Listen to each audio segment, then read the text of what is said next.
join me to welcome John Mahama to this evening's press conference with you, ladies and gentlemen from the media. Good evening.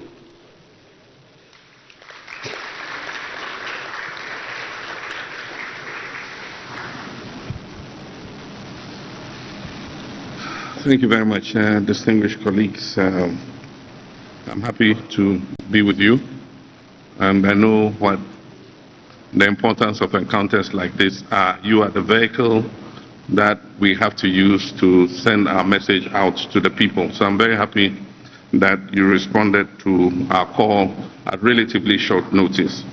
But let me thank you, Joyce Bawumia, my spokesperson, who also happens to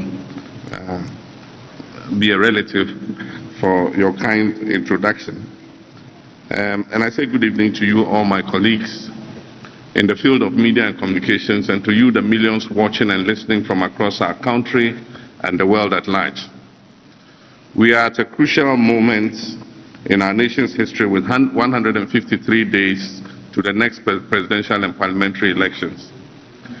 2 years ago in 2022, right here in this same auditorium, in my prophetic address to the nation, I submitted to the government and to all Ghanaians that Ghana was at a crossroads.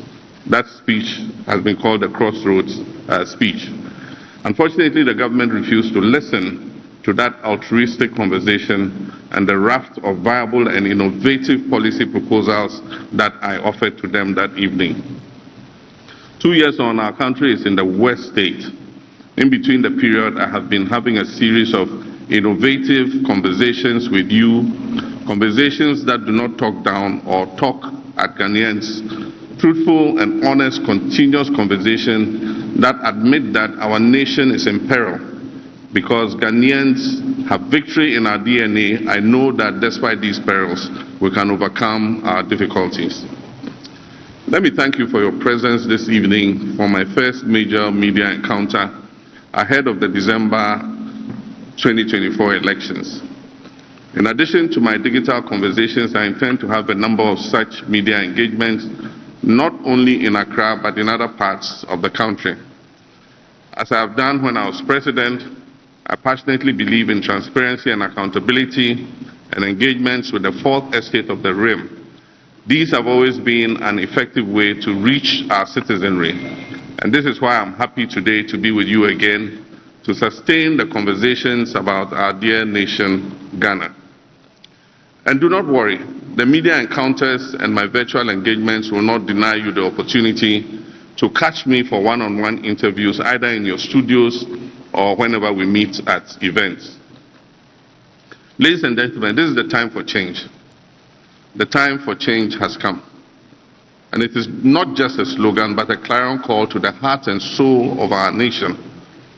This is a time for change because of the urgent need for a transformative shift in the way we govern, the way we create jobs, the way we live, the way we provide social services, including health and education, and the way we envision the future of our dear country, Ghana. After almost 8 years under the deplorable leadership of the Akufo-Addo and Bawumia administration, we have seen our country sink into a serious economic abyss. The current economic mess sums up the verdict on this NPP administration. The harsh reality is that for most citizens, the piteous journey over the period has been a very bitter experience of economic and social deprivation. The unprecedented levels of poverty, unemployment, deterioration in our people's livelihoods, and social inequity have exposed the dubious strategy of hiding incompetence under sloganeering. It confirms without hesitation that the disruptive and hasty experimentation with the lives of the Ghanaian people was underpinned by a naive exuberance, arrogance, and indeed selfishness. And I'm referring to the economic challenges that have shattered the dreams of our youth and the aspirations of the vulnerable in our society. No one has been spared, not children, not adults, including the middle class and the elderly have all been hit very hard. And I dare say, even you, the media, have not been spared. Fellow Ghanaians, and that's a very famous refrain, fellow Ghanaians, Notwithstanding these challenges, I am imbued with optimism and a steadfast belief in my God Almighty and the amazing creativity of the Ghanaian people to assure you tonight that together we shall turn around this tide. We shall turn this government's destructive tide into positive and progressive waves, waves that will reverberate in every home and corner of our country and across the globe, demonstrating that Ghana has once again gotten back on track. Let me give you 5 good and solid reasons why we shall reset Ghana and turn the tide. 1 is experience. Unlike any other candidate, I have navigated Ghana through tough economic waters before. My presidency was marked by significant infrastructure development, building economic buffers for inclusive growth while ensuring macroeconomic stability. I understand the intricacies of national crisis management and possess the proven experience to reset Ghana from the economic challenges that we face today. The second point is visionary leadership for economic revival. My vision for Ghana is rooted in sustainable development. I'll focus on revitalizing our economy for job creation through industrialization, enhancing agriculture, and ensuring the efficient use of our natural resources. My administration will introduce cross-cutting innovative policies that are inclusive, growth-oriented, and capable of restoring hope back to our youth. And the third point is commitment to job creation. Recognizing that our youth are the backbone of this nation, my government will prioritize and create decent, well-paying, and sustainable jobs by fostering a conducive environment for entrepreneurship and innovation. The government and the private sector will not only tackle unemployment, but also inspire a generation of change makers and problem solvers. And the fourth point is championing social justice and equality. I wholeheartedly believe in a Ghana where every citizen, regardless of their background or gender, has equal opportunities to thrive. Under my leadership, social interventions and educational reforms will be strengthened. The vulnerable in our society will be protected and given the opportunity to change their circumstances. And let me add that gender equality will be a cardinal feature of the Mahama, Jenano, Opoku-Agyeman, and Flagstaff House. Would lead an administration that promotes gender inclusivity in every government policy. And that is why we propose to establish a National Women's Bank to empower women to close the gender gap financially. 1 million women will benefit from the Women's Bank to finance their small and medium-scale businesses. And the fifth point is a call to national unity. Ghana's strength lies in its diversity.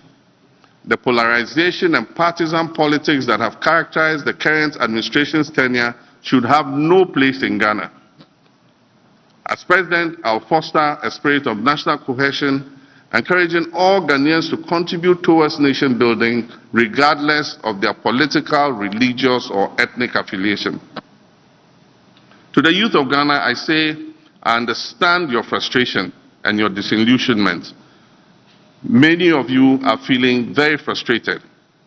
I can relate to the recent cynicism and massive mistrust you have in our body politics because the current government has been undeserving of your trust. The challenges of today might seem insurmountable, but I urge you to look beyond the present and dream with me of a reset Ghana, the Ghana we all want, where your talents and hard work will determine your success. I promise a Ghana where you are not sidelined, but at the forefront of change, where you can live happy lives and still achieve your optimum potential. This is not just a promise, it's a commitment. I will reset the economy and Ghana will be open for business for 24 hours a day.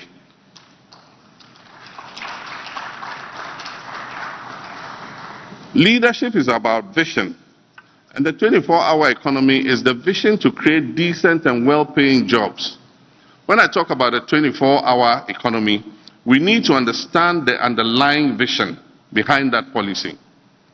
The 24-hour economy is the means to an end, And the end is putting Ghana on a solid foundation for accelerated growth and development. We need to attain the growth rhythm that will turn our country into a developed economy and eliminate the abject levels of poverty we are witnessing today. An economy that will manufacture many of its needs, including food and beverages, drugs, clothing, and more, such that we can address the exchange rate volatilities due to needless imports. The world is moving very fast. We need to keep up with this new rhythm. So first, think of the 24-hour economy as an accelerator, the best accelerator or catalyst we could possibly have. A 24-hour economy will increase the production and distribution of goods and services and accelerate the economic exchanges between people and companies. And with that, we will start growing at an unprecedented pace while providing decent jobs for our young people. As I've said, leadership is about vision, and I stand by it. But leadership is also about caring. It's about giving people genuine, solid hope. And this is what the 24-hour economy is really about. And let me explain further. The 24-hour economy is a solid way to replace imports with homegrown production of goods, and thus create a solid base for a vibrant Ghanaian industry. In many instances, we don't import goods because they are better than what we produce. We import them because nobody produces them here in Ghana in the first place, or because our local production is insufficient.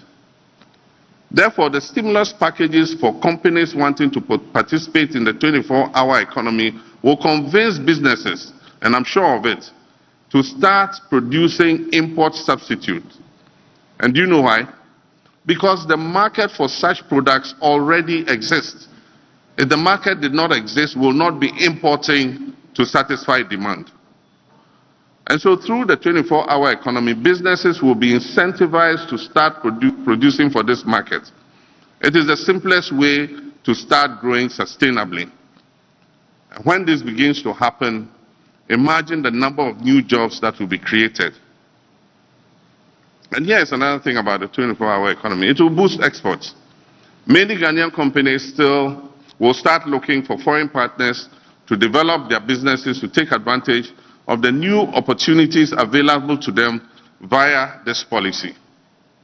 Indeed, thanks to the African Continental Free Trade Area, these partnerships will open new foreign markets to Ghanaian companies.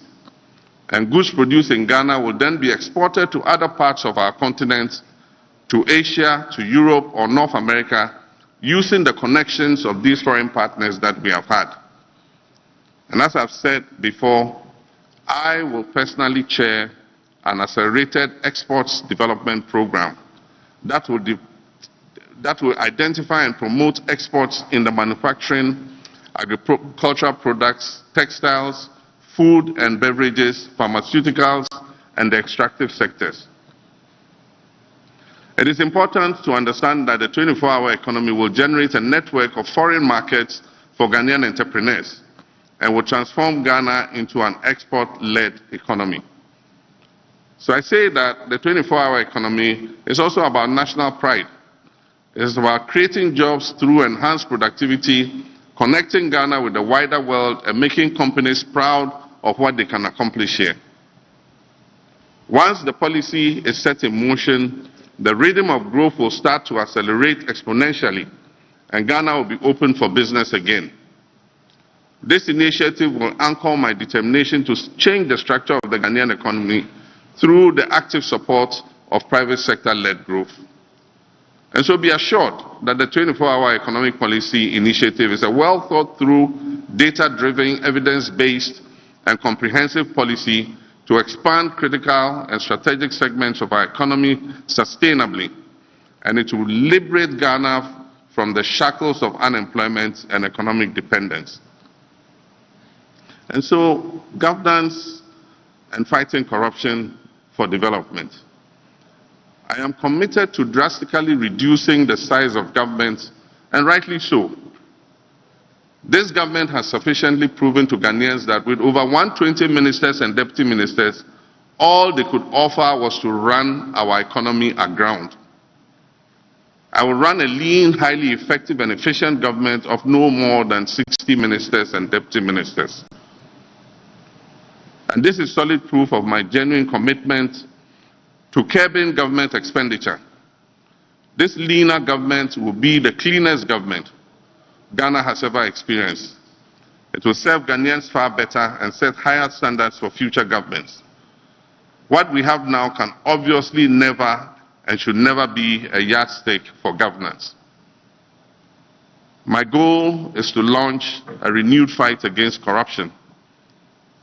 I'll keep my appointees in check, and Ghanaians can be assured that drastic steps will be taken to punish the corrupt officials and their accomplices in this present administration.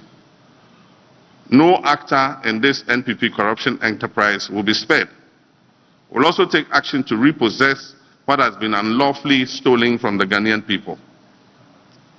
As we all know, government procurement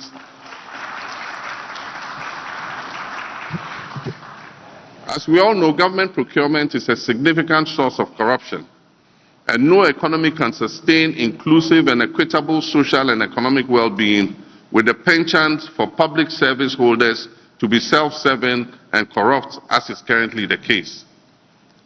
The use of public finances will always be compliant with our national laws, transparent, justified by contemporary value for money tests, and solely in the interest of the broader citizens.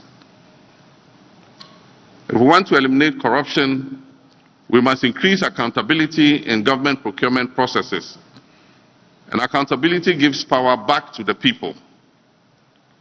God willing, as the incoming president and leader, I assure the people of Ghana that the NDC is fully committed to accountability. And this is why one of our key policies will be to set up an independent value for money office to scrutinize all government procurements above $5 million threshold, or as shall be recommended by Parliament. Transparency and accountability are the keys to fighting corruption, and we'll fight corruption by creating an office that will dynamically scrutinize all government procurements, coupled with a lean government of no more than 60 ministers and deputies. And I guarantee you that we will come out victorious in this fight against corruption.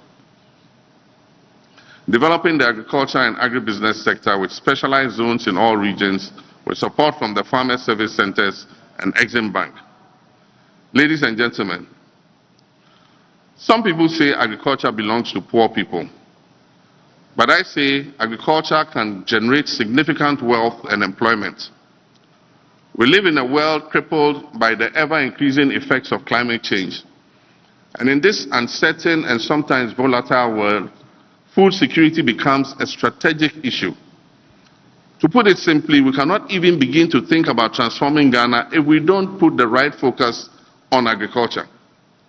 We cannot be successful in anything we do if we do not first put food on the table at an affordable cost for our people.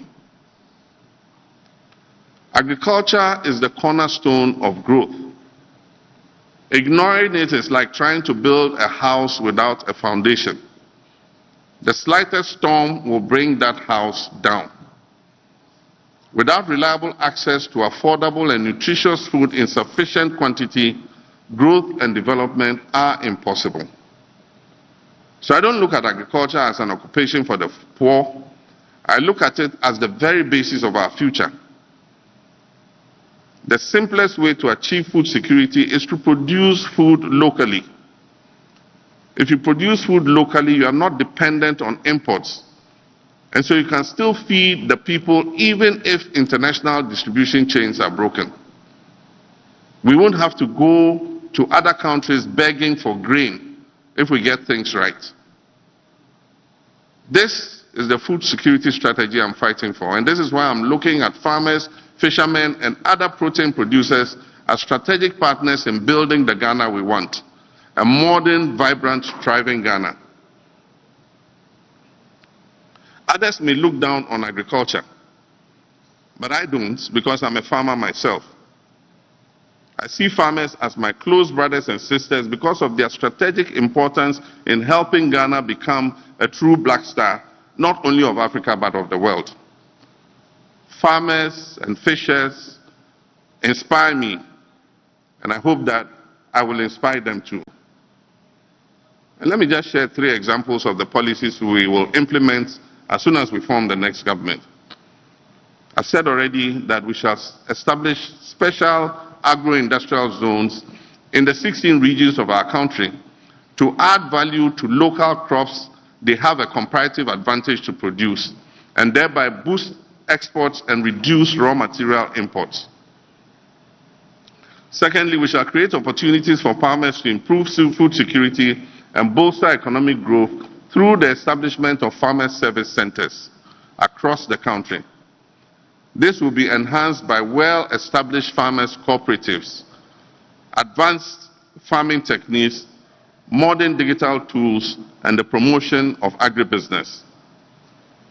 And the third, we will launch a program similar to the Operation Feed Yourself and Industries program of the early 1970s to make Ghana self-sufficient in basic staples and curb unnecessary imports of things that we have a comparative advantage to produce. All 3 policies exemplify to the highest degree my vision of agriculture as a cornerstone of our future growth. True leadership, like I said, is about vision and about empowering the people to live that vision. Now I turn to digital youth. Let's face it, the digital revolution is here to stay. It has already transformed our lives in ways that were simply unpredictable only a few decades ago, and it will continue to do so. Around the world and here in Ghana, we now have digitized factories and even digital agriculture. This is the 4th industrial revolution. Indeed, the 5th industrial revolution, the cognitive age that brings human and machine intelligence into close proximity for sustainable growth, beckons us. And the sooner we embrace it, the more prosperous our nation will become. And this is why I'm a true and firm believer in the right to affordable and reliable internet for all our citizens. I believe that currently everybody should have access to internet connectivity. You may remember that 4 years ago, I promised Ghanaians that if elected president, I'll provide them with universal and affordable internet access. This promise still stands because my vision of a digital Ghana is as strong as ever. It is a vision that led me as president to deploy massive fixed and wireless broadband for reliable internet across our country, and it remains an undying vision. We need to be young in mind and in spirit. And this is a fabulous time in history, a time which we must be bold, create, and take advantage of the huge opportunities the digital world, particularly the digital economy, affords us. And so based on this vision of a new, vibrant digital Ghana, the next NDC government under my administration will partner with local tech startups and businesses to launch a digital jobs initiative to create at least 300,000 skilled employment opportunities for the youth in this sector. And so imagine this, 300,000 employment opportunities for our young people. And this is the field that they not only love, but they often excel at. I look at my children, my nieces and my nephews, and I'm amazed at their digital skills, as I'm sure many parents in Ghana are. So I'm telling you, like I tell everybody else, let these kids thrive. They are our future, so let them build this future. It will be glorious, I promise you. All they need from us is our support and understanding. And I promise all of them my full support and my wholehearted understanding. My dearest young Ghanaians, I stand by you 100% and I always will. When we talk about the digital revolution, we also need to talk about the digital divide, about those who are being left behind. On my watch, I'll do whatever it takes to provide universal access and bridge the digital divide in this country. We must close that digital gap. The NDC promised you this, and it was in our 2020 manifesto, that we shall train 1 million coding professionals in demand of digital skills for growth, business process outsourcing, and knowledge process outsourcing ecosystems, ensuring that no one is left behind in this digital revolution. 1 million coders. I mean, just think about it. And I believe we can do it. And this is our plan. It is our pledge to you. And no Ghanaian will be left behind in this digital revolution. Let me also assure the sports fraternity that we shall develop our stadium infrastructure for track and field sports. We'll fix the deteriorating football pitches and pay stipends to footballers in the Premier League like we promised in 2020. What we call the lesser known sports shall also receive equitable attention like we give soccer. And I have good news for the creative industry. Our overarching policy for the industry shall be the Black Star experience. And this will be geared towards boosting the tourism and creative arts sector. It will include the Pan-African Month, the Ghana Film Festival and Awards Month, the Ghanaian Heritage and History Month, the Fashion and Food Month, and the Diasporan Month. Additionally, we'll rehabilitate all our regional centers of national culture and make them available to the creative industry. We'll also support aging artists who many of whom currently live in poverty. My colleagues, ladies and gentlemen, together we shall overcome. Together we shall reset the narrative and restore Ghana to its rightful place among the Community of Nations. The time for change has come. The time to change this non-performing, corrupt government is now. Let us seize this moment to build the Ghana we want together for a brighter future for our children and for generations yet to come. May God bless our homeland, Ghana. And I'd like to stop here and invite you to ask your questions so that we can continue the conversation about the many other issues I have left out for now. I thank you very much for your kind attention. And thank you, Your Excellency, for that insightful speech. And thank you for doing this at a time when duty bearers are refusing to engage the media like this and to open themselves up for questioning. You have not only decided to engage the media, the fourth estate of the realm, but to open yourself up for questions on various issues of national interest. We salute your commitment to transparency and accountability. Ladies and gentlemen, another round of applause for His Excellency. Now, friends from the media, it is time for questions and answers. And I'm going to be moderating this segment. I know you all came here prepared with your questions. But for the sake of the efficient management of time, we need to agree to some ground rules. Only media men are allowed to ask questions. Every media man in this room or woman in this room has the right to ask only one question. We will take questions in sets of 5 questions. Kindly keep your questions and the foundations for same, crisp, and straight to the point. I know you shall cooperate with us. And so, if you have a question for His Excellency, can I see you by hand? Okay, I can see. Well, before I start calling you out, forgive me, let's give honor to whom honor is due.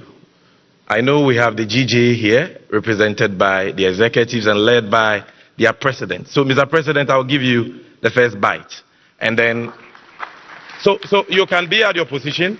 A microphone will be brought to you there, and then you ask your question from. But because he's the GJ president, we'll give him the opportunity to ask 2 questions.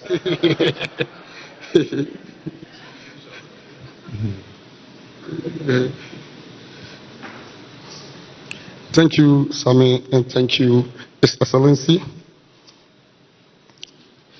I can't ask questions without commenting on this wonderful event. His Excellency, the former President, John Mahama, on behalf of the National Executive of the Ghana Journalists Association, on behalf of the Inky fraternity, we want to thank you for this wonderful opportunity to deliberate on matters of national interest. I also extend same warm greetings to every one of us here. This media encounter with the flag bearer of the National Democratic Congress, His Excellency former President John Mahama, is crucial because it further deepens our democracy. More importantly, it gives the media the opportunity to scrutinize the vision and programs of someone seeking to occupy the highest office in the land once again. At this juncture, the GJ would like to commend former President Mahama for availing himself once again of scrutiny as he outlines his visions and programs for the country. We hope that the former president continues on this path if he wins the election, so it will not be a 9-day wonder. I want to state that the former president is still a member of the GJ in good standing, and we appreciate that. Thank you. Thank you. We indeed appreciate that. Yes. The GJ has the core mandate to ensure that journalists and media houses get the freedom to operate by holding government and society accountable. We are also duty-bound to ensure the welfare of hardworking journalists. Therefore, I'll focus my brief questions on press freedom and the welfare of journalists. Press freedom. Your Excellency, the safety of journalists is one of the most critical issues that the GJ wants you to address if you win the upcoming election. In recent times, attacks on journalists and media houses have been on the rise, with some media personnel sustaining severe injuries. The situation was getting out of hand until we started blacklisting some high-profile personalities. One unfortunate aspect of this situation is the lack of political actors condemning attacks on journalists. The GJ believes that if influential individuals, including presidential candidates like your humble self, condemn such attacks, the issue will diminish. These attacks contributed to our poor performance on the World Press Freedom Index. This is something we need to work on. I must say that this year, our performance of the Press Freedom Index improved due to the blacklisting measures we instituted. Yeah, Mr. President, still waiting now for the question. Yes. We want to ask, Mr. President, to enhance press freedom in this country, we are demanding amendment of certain provisions of the Electronic Communications Act and the Criminal Code, specifically Section 208 of the Criminal and Other Offences Act of 1960. This arbitrary application of the laws only instills fear in the media and the public. We want to ask, should Mr. Mahama ascend to the presidency, what steps will he take to amend these objectionable laws? I want to state that even though these laws were not meant for journalists, we've ended up being the target, and many of our colleagues have suffered under them. This is certainly a step backward, especially after the repeal of the Criminal Libel Act 20 years ago. Now, Mr. President, or former President, it is widely known, Mr. Former President, that the salaries of journalists, particularly those in the state-owned media, are significantly low. It is sad to know that this issue of poor salaries for journalists has contributed to a low ranking on the Press Freedom Index. If the NDC flag bearer becomes president, what will his government do about the low salaries of journalists working in especially the Thank you media? very much, Mr. President, for these brilliant questions. Yes, I will take the next question from, I see Simon of Accra Times. Yes, can you bring the microphone here? Yes. Oh, thank you. Is it on? Hello. Thank you very much. My name is Simon Agena, the editor of the Accra Times and the Dean of the Parliamentary Press Corps. Thank you for this opportunity. Your Excellency, as you are aware that the depreciation of the cedi is affecting businesses in this country. Please, I would like to know from you, how are you going to stabilize the exchange rate? Thank you very much. Thank you very much. Next question. I'll go here. Komala Kluche. Middle lane, Komala Kluche. Please kindly speak into the mic. Komala Kluche is my name. I work at Media General.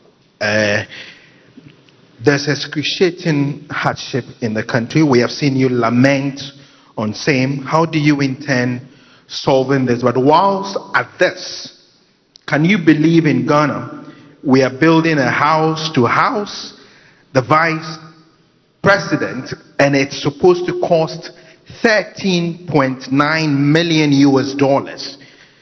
This is located at the Switchback Road. Your government at the time said it cost 5.9 million US dollars. The VIP currently, Dr. Bawumia, said they would have to do some renegotiation with the contractor.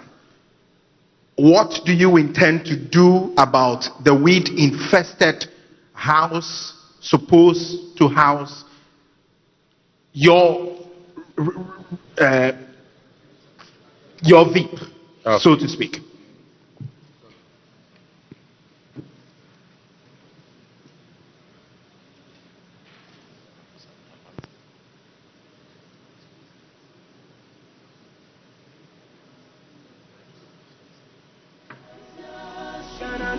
Thank you very much, Komala. Kafuide, I'll give you the... Okay. Thank you very much. I've seen you, so relax. Yeah, Kafuide, GTV. Mr. President, if you watch GTV tomorrow morning, you will see a bottle of orange water on my desk. It's not juice. It's from the river. I personally fetched that water. Galamsey is ravaging our environment. It's polluting our waters. It's destroying the farms. You were talking about agriculture and the fact that if we don't have food to eat, everything will be meaningless. I want to know what your plan is to deal with illegal mining, aka Galamsey. Thank you for your question. The masculinity has been too much, so let's go for a female voice. Nima from Ghana Work.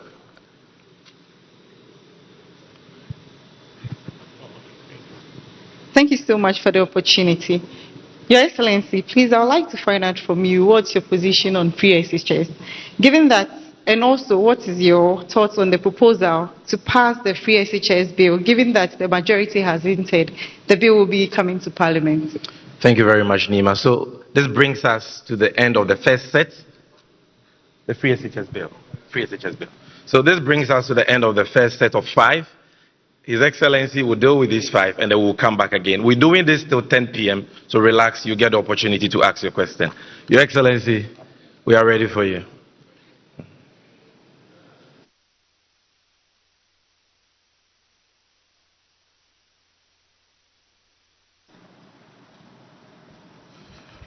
Thank you very much, Mr. President, for your questions and also your commendation. This will not be a 9-day wonder. Everybody knows that when I was president, I held media encounters, every year of my presidency. It's not been the same under this government. They've run away from the searing accountability to the media. We all know that Chapter 12 of our Constitution is on press freedom. And it has been one of the most progressive constitutions that any African country can have, because it gives wide-ranging freedoms to the media to be able to do its work, and principally to carry out their role as the watchdogs of the people, not as the guard dogs of government. Some of us have abdicated that role, and instead of being the watchdogs of the people, we have been the guard dogs of government, savaging people who question and try to hold government accountable. So we must take note of that. Safety of journalists is important, and I must say that in this last administration, journalists have felt more afraid, they have felt more cowed. Many journalists have been harassed, they have been forced to flee the country. I remember a journalist had to run to South Africa and stay there for some time to let things cool off before he returned. Another journalist in the Upper East region who questioned some issues to do with illegal mining also had to run away from the region for fear that he was going to be assaulted or harmed.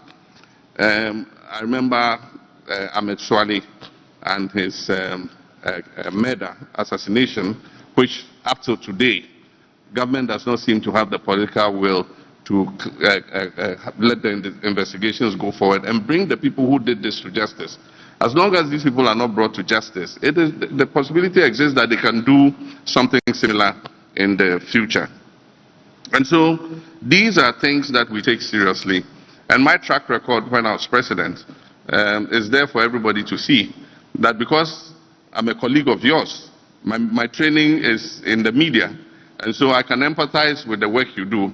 And so definitely you can be sure that as president, I'm not going to condone or conspire to harass journalists when they do the work that the Constitution has mandated them to do. We're willing to sit with you and look at any laws that are in contradiction with the Constitution. The Constitution is the overarching law of our country. And so if there are any laws that are punitive and constrain the media from doing its work, they are laws that we can look at and we can amend if necessary. The low salaries are not only the state-owned media, they are even worse in the private media. They are even worse in the private media. And so it's something that we need to attend to. The thing about media is that it is driven mostly by adverts. Unfortunately, things have gotten worse because businesses are suffering currently. The budget for advertising has shrunk. And also because of the number of media that we have, dividing that little budget amongst the media makes it difficult to be able, for the media owners to be able to guarantee bigger salaries. And so even in turning our economic fortunes around and bringing the private sector back onto the path of growth and growing our economy would create a bigger pot for us to be able to give more advertising to media houses so that they can improve the salaries of media people. But in the meantime, if you remember, we set up a media development fund. There were a few challenges at the time, and so we put it in abeyance for the meantime. But I think there is something that we can look at again. Set up a media development fund. Government puts seed money into it. It was meant to improve training of journalists. It was meant to attend to welfare of journalists and so on and so forth. And so it's something that we are willing to reactivate. And together with the GJA and all the other media umbrella groups, we'll sit down and see how this media development fund can inure to the benefit of people in the media space. And so those are all things that we are willing to look at. The other question was... So on the exchange rates. Yeah, on the exchange rates. The immediate issue with the exchange rate and the economy is that the best signal Ghanaians can send to both domestic and international investors is that we're ready to change the current trajectory on which we are. I think that if we hold a successful election, we demonstrate to the world and our people that we are willing to change this trajectory on which we are, that is leading us further into the abyss. It will restore confidence in the economy. That in itself will send a signal that stabilizes the foreign exchange. Currently, nobody has hope in where we're going. And so people are hedging because of the rate of deterioration of the value of the cedi. People are hedging for other foreign currencies. And when it happens like that, then it puts further pressure on the currency. And so we would instill fiscal discipline, because eventually the main driver of the economy is fiscal discipline and fiscal consolidation. And so if you only want to ramp up revenues, but you're not willing to cut expenditures, then you have a situation where your budget deficit is out of kilter. And as you know, we had a budget deficit that went as high as 15% of GDP. And unless we instill fiscal discipline, we'll continue to have a situation where it puts pressure on our currency. It's like a household budget. You cannot spend more than you earn. And that is what this government has been, spending more money than they earn, borrowing more money than they can afford to pay. And that is what has, created the situation in which we are. So we must reduce the deficit, we must instill fiscal discipline, we must reduce the debt burden, and already there is a debt restructuring going on. And so we must continue the debt restructuring, but make sure that we put in the buffers so that we don't fall into this situation again. In my administration, we set up what we call the sinking fund, and we capped the stabilization fund. So any excess money that was above what you go to the stabilization fund went into the sinking fund. We also committed other revenues into the sinking fund so that we could anticipate debts that were becoming due and pay them. This government came and depleted the sinking fund and did not replenish it. And that is how come that we are in the crisis in which we currently are. And so replace the sinking fund, create more buffers so that the economy is more resilient to shocks. The thing about the world is it's unpredictable and shocks will come. But it is how resilient your economy is that will make you be able to come out of the shocks. We all went into the shock together with Côte d'Ivoire. Today our economy is so battered and bruised. And Côte d'Ivoire's economy is much more stable. And I just saw a video of the president waxing lyrical about Côte d'Ivoire in 2016. Today, I don't think he wants to hear that comparison, because inflation is lower in Côte d'Ivoire, far lower, single digit. And our inflation is at 25%. It went as high as 54%. And so discipline is important. But apart from that, part of the reason we're suffering is the collapse of the cocoa sector. Cocoa has been a traditional pillar of this economy. And when I was leaving office, we did a syndication, cocoa syndication of $1.8 billion. The banks had confidence in this country, and so they gave us $1.8 billion upfront to put in the cocoa industry. And this syndication has been going on over the years. Currently, the last syndication we did, we struggle to even make $800 million. I don't think we've received $800 million for the syndication. And so that injection of foreign currency that was predictable and sure, that used to come into the country every year, helped to stabilize the foreign exchange. Today, the cocoa industry is a pale shadow of itself. And so one of the things in the medium term is to revamp the cocoa industry as quickly as possible and make sure that its impact in terms of foreign currency injection is revived. Aside from that, we need to quicken our pace in the oil and gas sector. All of you have heard of the transition to green energy. It is real, it is happening. And so every country that has an oil and gas industry is putting in the maximum investment in order not to have what we call stranded assets. You will have the oil wells, but if that transition is completed, nobody will be interested in putting money to recover that crude oil and gas. These 8 years have been wasted completely. In my time, in 4 years, I worked tooth and nail to bring 2 new oil wells into production.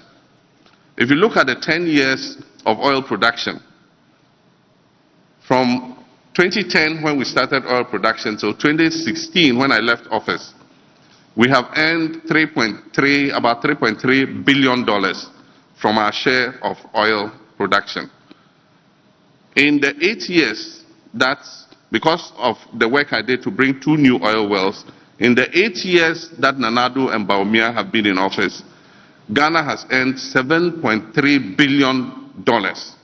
And so in total, over 10 years, over the period from 2010 till now, we have earned about 10 billion. 7 point something of it in Bawumia and Akufo-Addo's time, and 3 point something of it in Professor Mills and my time.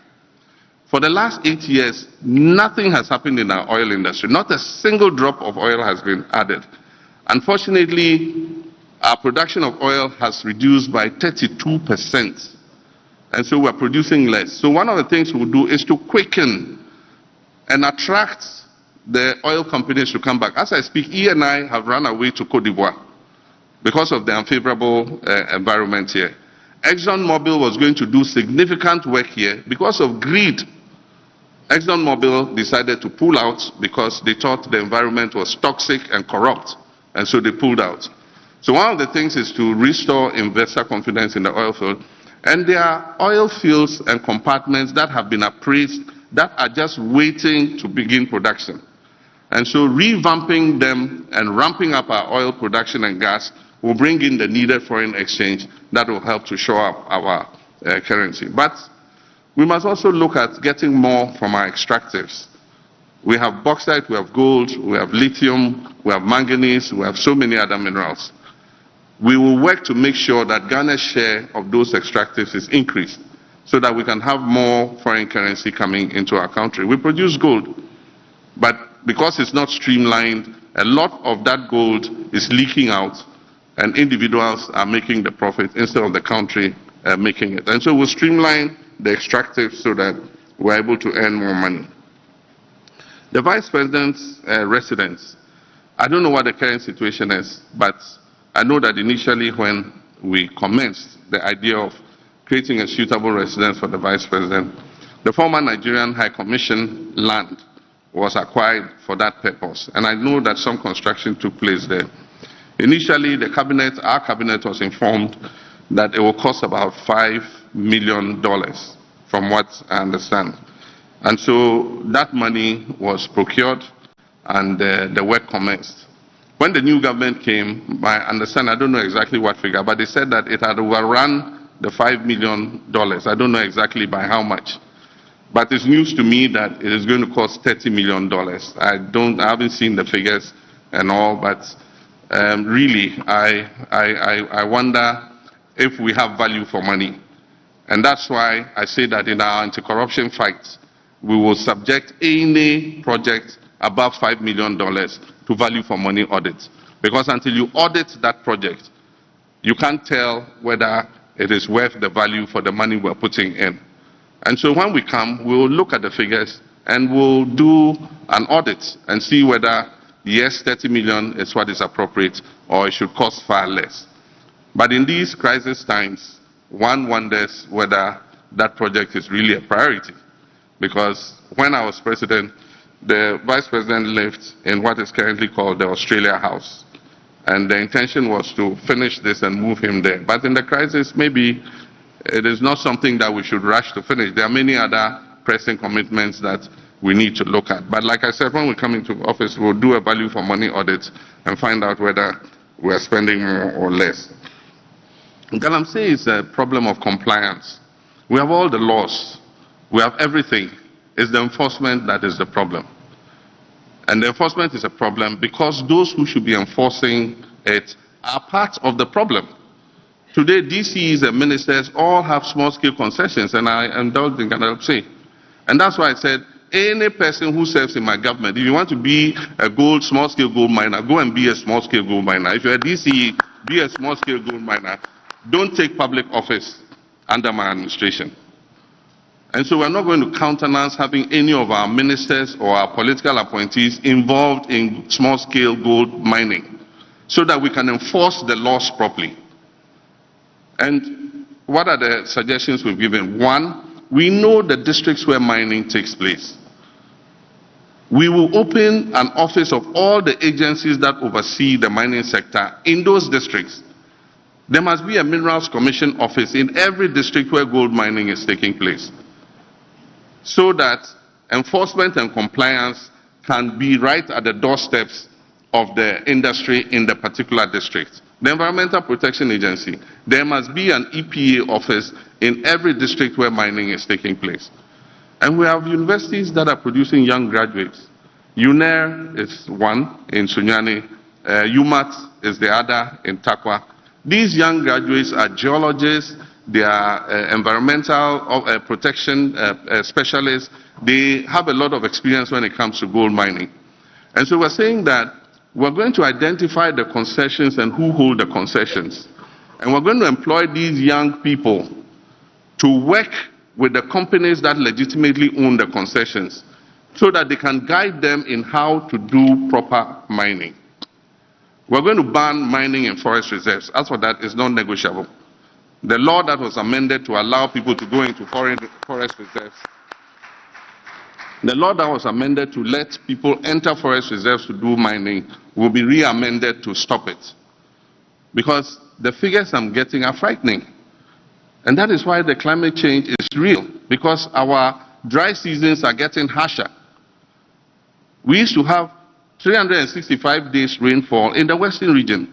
Today it is not so, because all the forest reserves have been invaded by mining companies. And it's insightful that in the past, somebody who was supposed to protect the forest, he himself eventually was known to own about 2 or 3 mining companies that had been given permission to go into forest reserves. I think that those trees, some of them 700 years old, some of them older than Ghana, older than our ancestors, are more important than the gold that lie underneath them. And the point is, if we cut all the trees, we will be leaving a barren land to our children and grandchildren. We don't want the forest zone to become the savanna zone. We must protect those trees and rebuild those forest reserves. So we would stop the mining in forest reserves. The question about Free SHS. Yeah, free SHS bill. I support any bill that will improve our education. 1, to make it sustainable. 2, to afford quality education for our children. And so any bill that would achieve this is something that I'll support. I haven't seen the bill, and I don't think that it has been subjected yet to stakeholder consultation. But we would want to see the bill, and I'm sure that when Cabinet has approved it, it will be laid in Parliament. And when it's laid in Parliament, as a parliamentarian, the normal action is to refer it to the committee responsible. And I'm hoping that when that bill is referred to the committee responsible, it will do the proper stakeholder consultation so that we all can be on board. Because if you're making fundamental changes to our educational system, I think that parents, teachers, and everybody who has a stake in education must be involved. I don't know, we're just hearing rumors, and as long as we haven't seen the bill, you cannot say if they are authentic or not, but I think some of the things I've heard is to fuse the JHS and the SHS together. That is a very fundamental move. And so if you're going to do that, what will the impact be? What do teachers say? What do parents say? What do students say? What do all the stakeholders in the industry say? There are rumors that BEC will be cancelled, and so it's just rumors we've heard. Until we see the bill itself, we cannot make any determination. But like I said, I will support any bill that goes to improve quality and sustainability of our free SHS. Thank you. But Your Excellency, she also wanted to know what your position on free SHS is. My position on free Yes, SHS? aside the bill, yes. My position on free SHS is known. In 2015, I launched progressive free SHS. That's what the Constitution says. The only difference between us and MPP is the approach.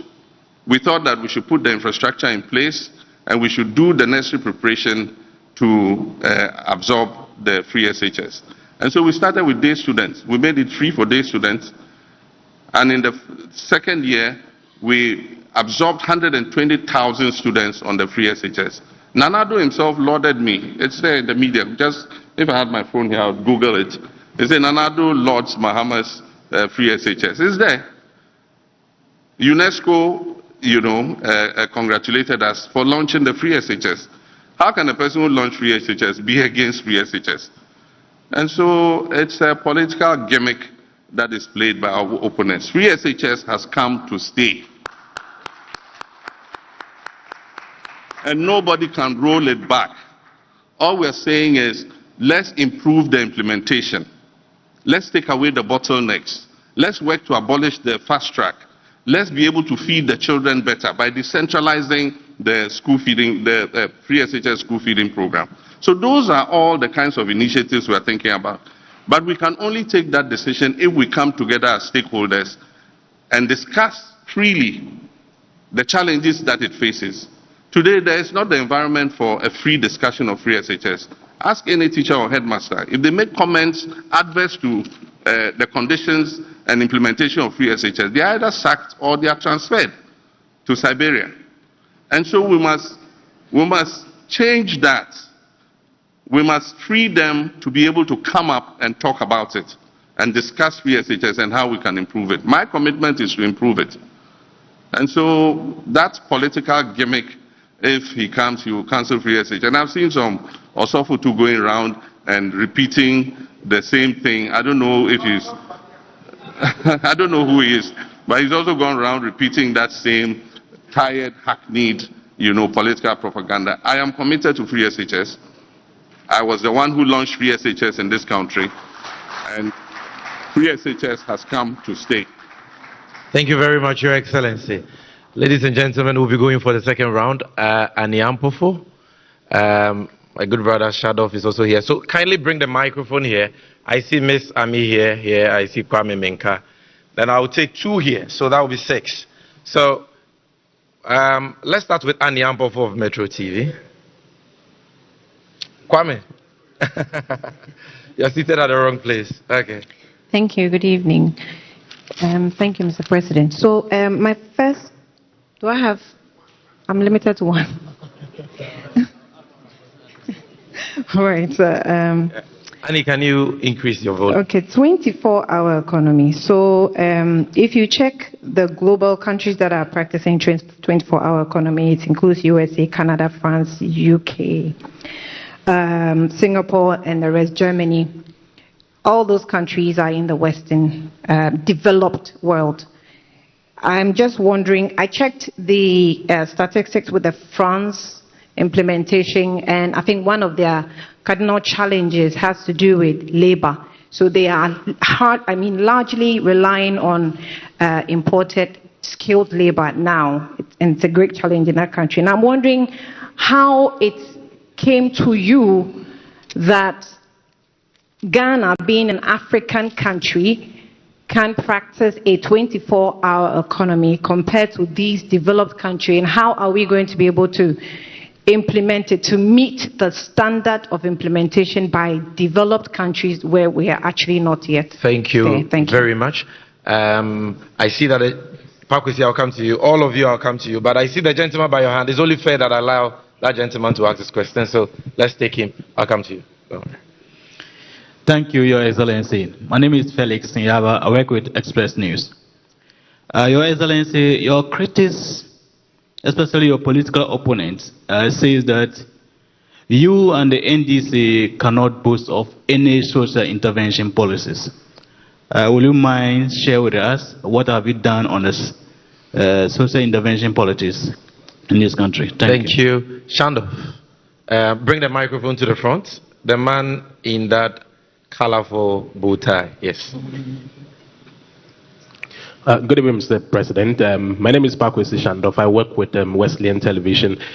This is my question. When the NDC won the 2008 elections, they were caused by a section of the party, and indeed, the party's founder for the government of the day to be tougher on past corrupt officials. But it appeared that under the impression of Father for All, your late boss, Professor Mills, was lenient, and indeed you've also been accused of that same leniency, if I have to put it that way. But years down the line, I'm inclined to ask, have you delivered yourself from that spirit of leniency? And and if you have, what are the first 3 allegations of corruption that you would probe if elected? I mean, on my paper, there's a plethora of them, but in your books, what are the first 3 that you would probe? Thank you very much. Let's go to the middle lane. Miss Ami here. Then I'll come to you, Wisdom. I'll come to Wisdom. Then we'll go to the fire. Okay. Good evening, Mr. President. I am Sewami and I work with the EIB network.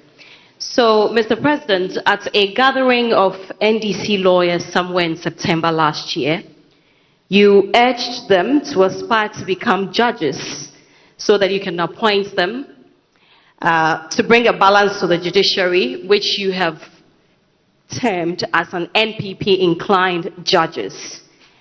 I want to know if you still stand by this position, and if by this you mean that if you become president, you will appoint NDC sympathetic judges or promote them to become judges even at the Supreme Court? Thank you. Thank you very much. Wisdom, middle lane. I'll come to the last lane. Okay.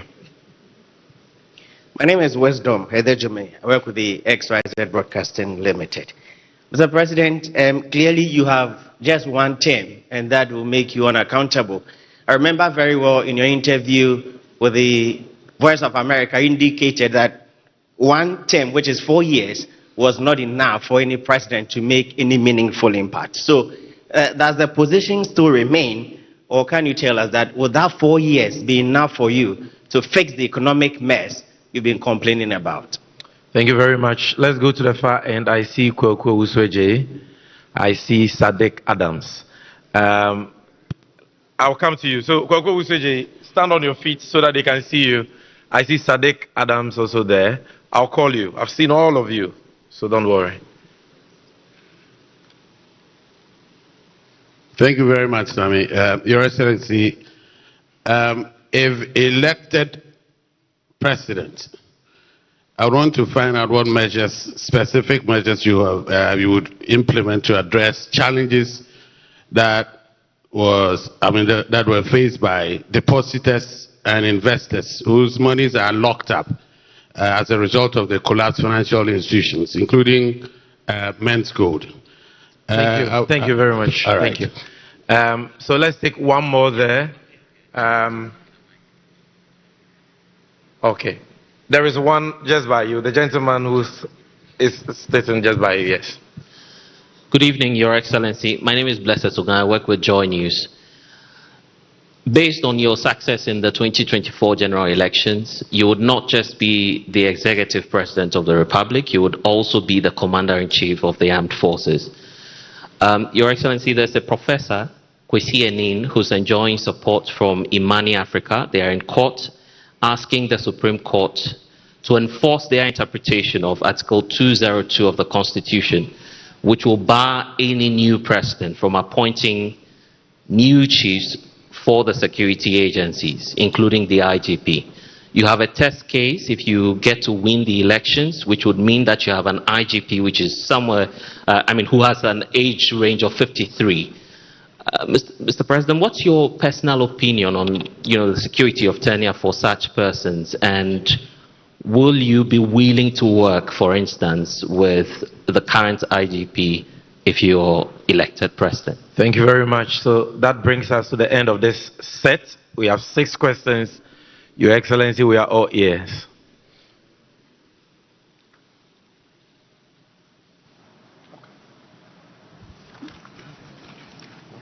Thank you. And the first question was about the 24-hour economy and the countries that are implementing that policy. Indeed, there are several countries implementing it. And as you said, Ghana would probably be one of the first in Africa to begin the implementation of this policy. It is not new. For those of you who have access to the 40-year development program, which was passed under my administration, the issue of the 24-hour economy was embedded right in there. And it is meant to accelerate our productivity. It is meant to increase opportunities for employment. And so the example you give for most of those European countries is that they have an aging population because birth rates are falling so low. So even as they accelerate their economies with more shifts to increase production, they don't have the labor to be able to service that 24-hour economic policy. We have an abundance of labor. We have young people willing and able to work. And that is the more reason why we even have a better justification to implement the 24-hour economy. But of course,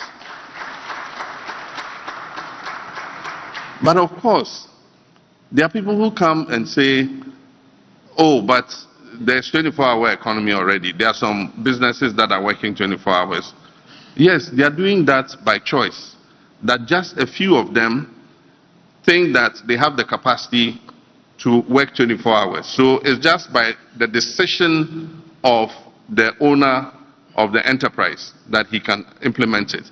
It has never ever been a policy in Ghana. So the difference between what they're referring to, that, oh, some companies are running 24 hours, the difference is that we're going to make it a policy, and it's going to have, the guidelines for that policy and what government can do to encourage more companies to run 24 hours. That is the simple thing. And so we say we're going to bring a 24-hour economic policy. Oh, Nasa Omoye Dada. But we've never had a policy that regulates and guides how we can incentivize companies to do 24 hours. And I said that one of the things we'll do is give them tax incentives. Because one of the things that adversely obstructs businesses in Ghana is our high taxes. And so if you give some of these companies a tax break, it will encourage them to pump more into production so that they can employ more people. And so that's what we also have the issue of safety. Because if companies are working in the night, you must guarantee that they are safe to work. And that is an obligation of government. You don't expect the companies to go and hire security people to come and guard them so that they can work. Government must make sure that it creates a safe environment for the 24-hour economic policy to work. Aside from that, transportation. We need to provide an efficient transport network so that even in the evening, people who have to go to work can get easy, affordable transport to run. And that's why we imported the Ayalolo buses, which today are parked in some graveyard. They were never utilized. Government said they didn't have the money to implement it. But it was a combination of interest between government and the private sector. And so GPRT and all of them were involved. And it was going to run as a bus rapid transit system so that people could catch buses to and from work at whatever time that they close. And so when we come, we're going to revamp all those bus rapid transit systems and buses. Why the 24-hour economy works in some of the developed countries is at any time of the day or night when you go to a bus stop, you get a bus to transport you to work. And so government has some obligations under the 24-hour economy. There are many places that we can easily change into a 24-hour economy mode. The judiciary announced recently that, judges are going to sit later than they have done. And so it will mean that people have access to justice better than if they sit the normal time that they sit. If you go to the ports, when the ships come, even at night, the cranes are working and offloading the containers. But why can't I go and clear my container at night? Do we need more customs officers? Yes. Must we get more bankers so that we can make our payments and clear our goods even at night? Yes. And so there are things that government can do to make the 24-hour economy possible. Government has its obligations, and we are going to make it a policy so that the private sector can come on board and be able to do so. People talk about demand. The demand is there. We import 3 billion worth of food products every year, and some of these things we can produce ourselves. And so you can't tell me there's no demand. If there was no demand, why are we importing? If there's no demand for vegetable cooking oil, why are we importing vegetable cooking oil? It means that the demand is there. And so if we can increase productivity, we can meet the demand, our domestic demand. But apart from that, we've been giving the advantage of the African Continental Free Trade Area. It says register your brand. As far as I know, Ghana has registered 70 products that it intends to export tariff-free into other countries. We can increase the number of products that we're exporting by increasing demand. We have pharmaceuticals. We have a developed pharmaceutical industry. When I was in government, I gave them money to expand their production to Binko, NS Chemist, Dan Adams, all of them. They have the capacity to increase production and work 24 hours, both to feed domestic demand and also for export. And like I've said somewhere else, we're going to use government's financial muscle to help Ghanaian owned companies, Ghanaian registered companies. Because the market, and I'll give an example, the market for pharmaceutical products, if we give a bias towards Ghanaian made products, And even if they are marginally more expensive than foreign products, we buy them. We are keeping employment in this country. But if we go and bring those analgesics, we bring those antibiotics, we bring those cough syrups from India and other places, we are exporting jobs to those countries. And so we use government's financial muscle to give an advantage to Ghanaian registered companies so that they can produce more and employ more of our young people. And so that's to do with the 24-hour economy. I've heard this thing said so many times, and I wonder the basis why they say so. The NDC has no social intervention programs. It's the funniest thing I heard. Who brought the District Assembly's Common Fund concept? It was the NDC. We put it in the 1992 Constitution and said 5 to 8% of total government revenue should go directly to the districts for their development. So if you go to your district and the District Assembly has built a school, a KVIP, a nursery, a sports recreation, a community center, it is a social intervention of NDC that has produced that. Who introduced the GET Fund? It's Rawlings, NDC. We passed the GET Fund law. But for the GET Fund, where would our education be? Most of the educational infrastructure in this whole country is being provided through the GET Fund. And so how can you say we haven't introduced social intervention policies? But in any case, what is social intervention policy? Is an action or policy that provides social services or social benefits to the people. And so it's not only GET Fund and other things. We have provided more access to water than any other government in the history of this country.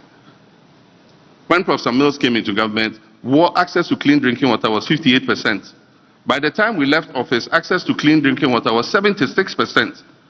For Accra alone, we added 40 million more gallons of water. In 8 years, not 1 gallon has been added.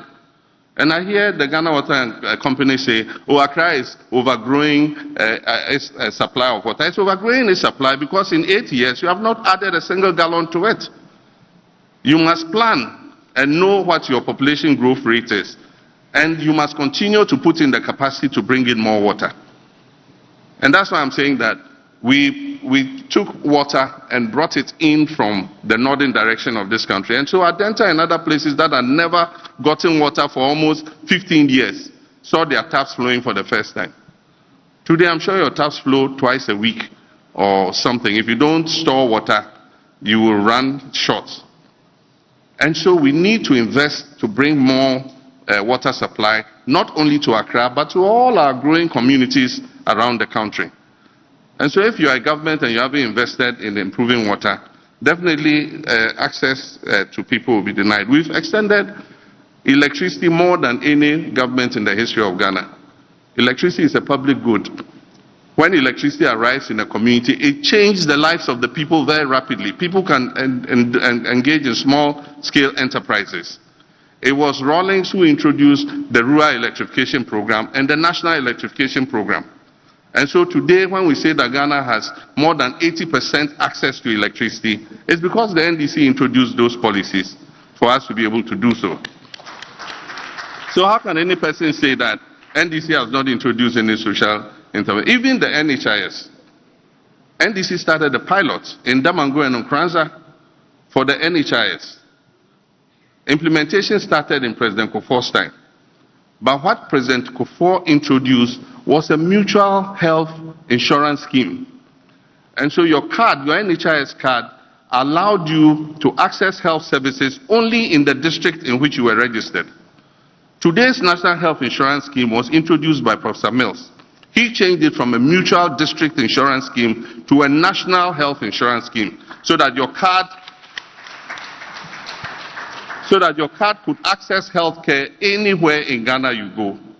And so I wonder what is giving these people this idea. You know, I can refer to free school uniforms and free sandals. The free school uniform policy was introduced by Professor Mills. I can refer to the free textbooks for basic schools.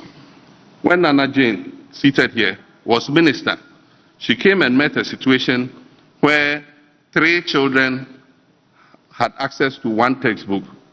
By the time she left office as minister, every child in basic education had access to 4 textbooks of their own. If that is not social intervention, I wonder what else is social intervention. Even let's take progressive free SHS. It's a policy, the free SHS. I launched the free SHS. And so you can't say that we have not had any social intervention. If you talk about the cocoa sector, our policy of free fertilizer and free cocoa inputs and free seedlings changed the lives of the cocoa farmers. And if you remember, when I was leaving office, we did almost 1 million tons of cocoa because of the policy that we had of giving these inputs to the farmers free. If that is not a social intervention, I wonder what else is. That argument must stop. And the point even is, these people have done more harm to social interventions than any other government in history. They capped the NHIS, and apart from that, they starved it of funds. And so most people with an NHIS card today cannot access health services. You go, you get a consultation, there are no drugs, not even analgesics. You go to hospitals and they say they won't accept the NHIS card because the NHIS is not refunding their claims. And it's not refunding their claims because this government has starved the NHIS of money. They've starved the District Assembly's Common Fund of money. The Constitution said 5% to 8%. We were giving district assemblies 7.5% of national revenue. When this government came, they reduced it to 5%. And the rest they are putting into the consolidated fund to spend at the center. And even the 5% does not come. If you go and ask any district secretary, he will tell you there is no money. They go begging the MPs to let them have access to the money in their district common fund accounts to be able to do even some of the basic things. And so this government is doing more. Get fund, they collateralize Get fund and spend the money in advance. So Get fund is not able to continue the projects that it is undertaking because the fund has been collateralized. And so this government has done more harm to the existing social interventions than any other government in the history of the country. And so that is my take on that. And then you asked, have I exercised myself of the father for all, the father for all syndrome?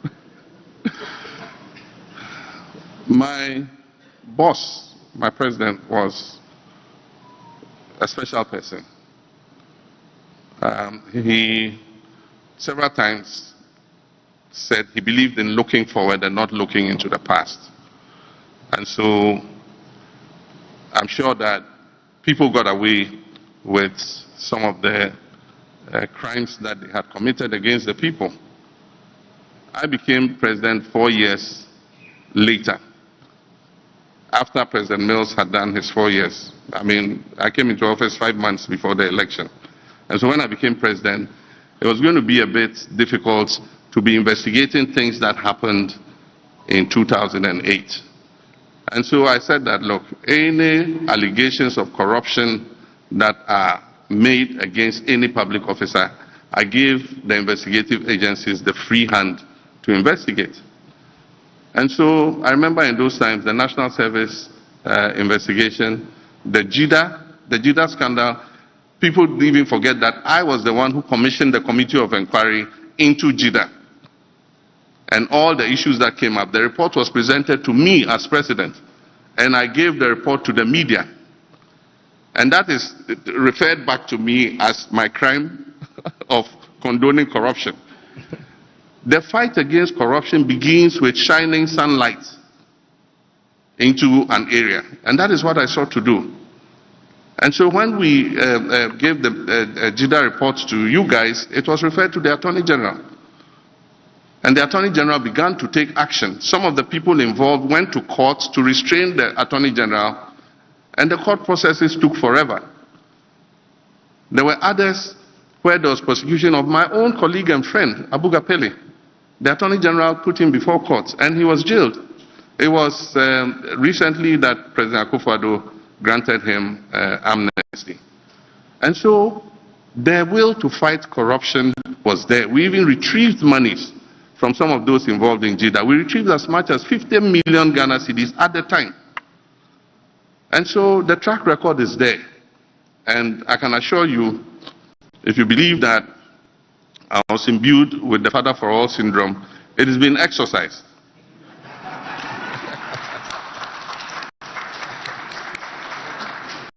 And it's been exercised because it's a demand by the people of Ghana. The people of Ghana are asking for accountability. And we must create a situation where everybody who agrees to serve must know that he will be held accountable to the people. We can't afford to fail. We've seen some things that are happening in other countries. And let's not think that Ghana is immune from that. And I can tell you, our young people are getting frustrated and desperate. And if we don't take drastic action and we think that it's going to be business as usual, we will be shocked at what would happen in this country. And so, it's not my demand, it's not a threat, as Nana Jane said, it is a promise that will hold public officers accountable. And it's not going to be only post-regime accountability. It's easy to prosecute your political opponents when they've left office. But the difficult decision of dealing with your own people when they go wrong, it is what makes you pass the test of the fight against corruption. And we're going to hold our people accountable. And so, I've said it several times, if you get into trouble, I'm not going to be a clearing agent to clear you. If the investigative agencies catch up with you, you are on your own. All right, sir. And the appropriate sanctions will be taken. The issue of judges, I believe that our Constitution gives the judiciary certain privileges. They are the only arm of government that does not renew its mandates. They don't go for elections to be re-elected as judges. And they're given security of tenure. I think that the obligation and responsibility of every president is to appoint fair-minded people. Human beings, as we are, would have our own inclinations towards one party or towards one religion or towards one culture or other. There are many things that make us who we are. But the obligation on when you become a judge is to look at the cold, hard facts and rule based on that. Some of the pushback that we're seeing currently is the penchant by this president to pack the courts. And only recently, you've seen what happened. And I can't understand why the Chief Justice will be the one recommending, which judges to appoint. The Constitution is clear. That is the president who appoints judges in consultation with the advice of the judicial. And so the initiative to appoint judges must come from the president and submitted to the Judicial Council. It brings it back with advice to the president, and the president forwards it to Parliament. That is the procedure. It is very rare that this time the recommendation comes from the Chief Justice to the president. And even the issue of capping the number of judges. The Constitutional Review Committee recommended that we cap Supreme Court judges at 15. And so the issue of capping the Supreme Court is not for the Chief Justice to say. We will resurrect the Constitutional Review process when I become president. And when we do that, we will put it to the Ghanaian people whether we should retain the 15, whether we should reduce it, or whether we should increase it. And so I think that should be the Chief Justice saying that we should increase and cap at 15. And even when she says, and cap at 20, and even when she says cap at 20, she has already recommended the 5 that will cap the 20. Thank you. And even bring it to 21. Because if you add that 5, it will go to 21. And so I think that we must, as much as possible, have the discretion. The president of this country has a lot of discretionary powers. But that discretionary power must be exercised with responsibility. and make sure that when you are appointing people onto the judiciary, which has security of tenure until they reach 65 or 70 or whatever age is recommended, you cannot remove them unless for state reason. And so in appointing people to such powerful positions where they are the arbiter of whatever happens in this country, we must make sure that we use the criteria of fair-minded people who can put their prejudices aside and be able to judge fairly, because they are the last resort when disputes occur. And so I think that that is the... I was speaking in Elubo when I made the statement that I made. And that statement was in 2016. And it was made to justify why I deserved a second term in office. And I believe that at that time we had made significant steps in terms of stabilizing the economy, in terms of infrastructure development. We had brought the Echuabo gas processing plant on stream. We had been faced with a crippling energy crisis. We had turned it around. By 2016, we had stabilized the power situation. We had worked hard to bring 2 new oil blocks on stream, which increased the volumes of our oil production and the value of our production. We had introduced a new Energy Sector Levy Act, which today is bringing in almost 9 billion cedis a year. And so there were several things that we had done. We had established a new port at Tema. We had built a new Terminal 3 at our airport. We had expanded the Takrady port. We had expanded educational infrastructure. We had expanded health infrastructure with district hospitals and regional hospitals. We had expanded access to electricity and water. We had built new markets in many places so that we could improve trade and commerce. And so on that basis, I wanted another term to be able to continue and consolidate what I had done. And that's why I made a statement that I did. But this time, I come back to the job with experience. And I'm going to hit the ground running. And so even though 4 years is short, I believe that in 4 years, we can reset our country. And there are objectives that one wants to achieve. And I say that in 4 years, we can establish a strong fight against corruption. It is possible for a president to do that. I believe that in 4 years, we can begin carrying out constitutional reforms and reviewing our constitution. And that is an objective that I believe I will put myself to and we can achieve in 4 years. In 4 years, we can begin to turn around our economic fortunes and stabilize the economy. I don't say that it will become a land of prosperity, but at least we'll turn around the decline, stabilize the economy, and put it back onto a path of growth. In 4 years, I believe that we can ameliorate and alleviate a lot of the hardship our people are facing currently. Because in stabilizing the economy and stabilizing the currency, we can reduce inflation and reduce some of the hardship that our people are facing. I believe that in 4 years, we can improve our infrastructure. If we implement the big push, we want to put $10 billion over 5 years in infrastructure development. It will include roads, it will include bridges, it will include the essential infrastructure that will make our country run. And I believe that in 4 years, with the implementation of a 24-hour economic policy, we can begin to create more jobs for our people. And so, yes, I think 4 years for the reset objectives that I have mentioned, one can create a turnaround and create a platform for resetting our country and giving it the opportunity to take off.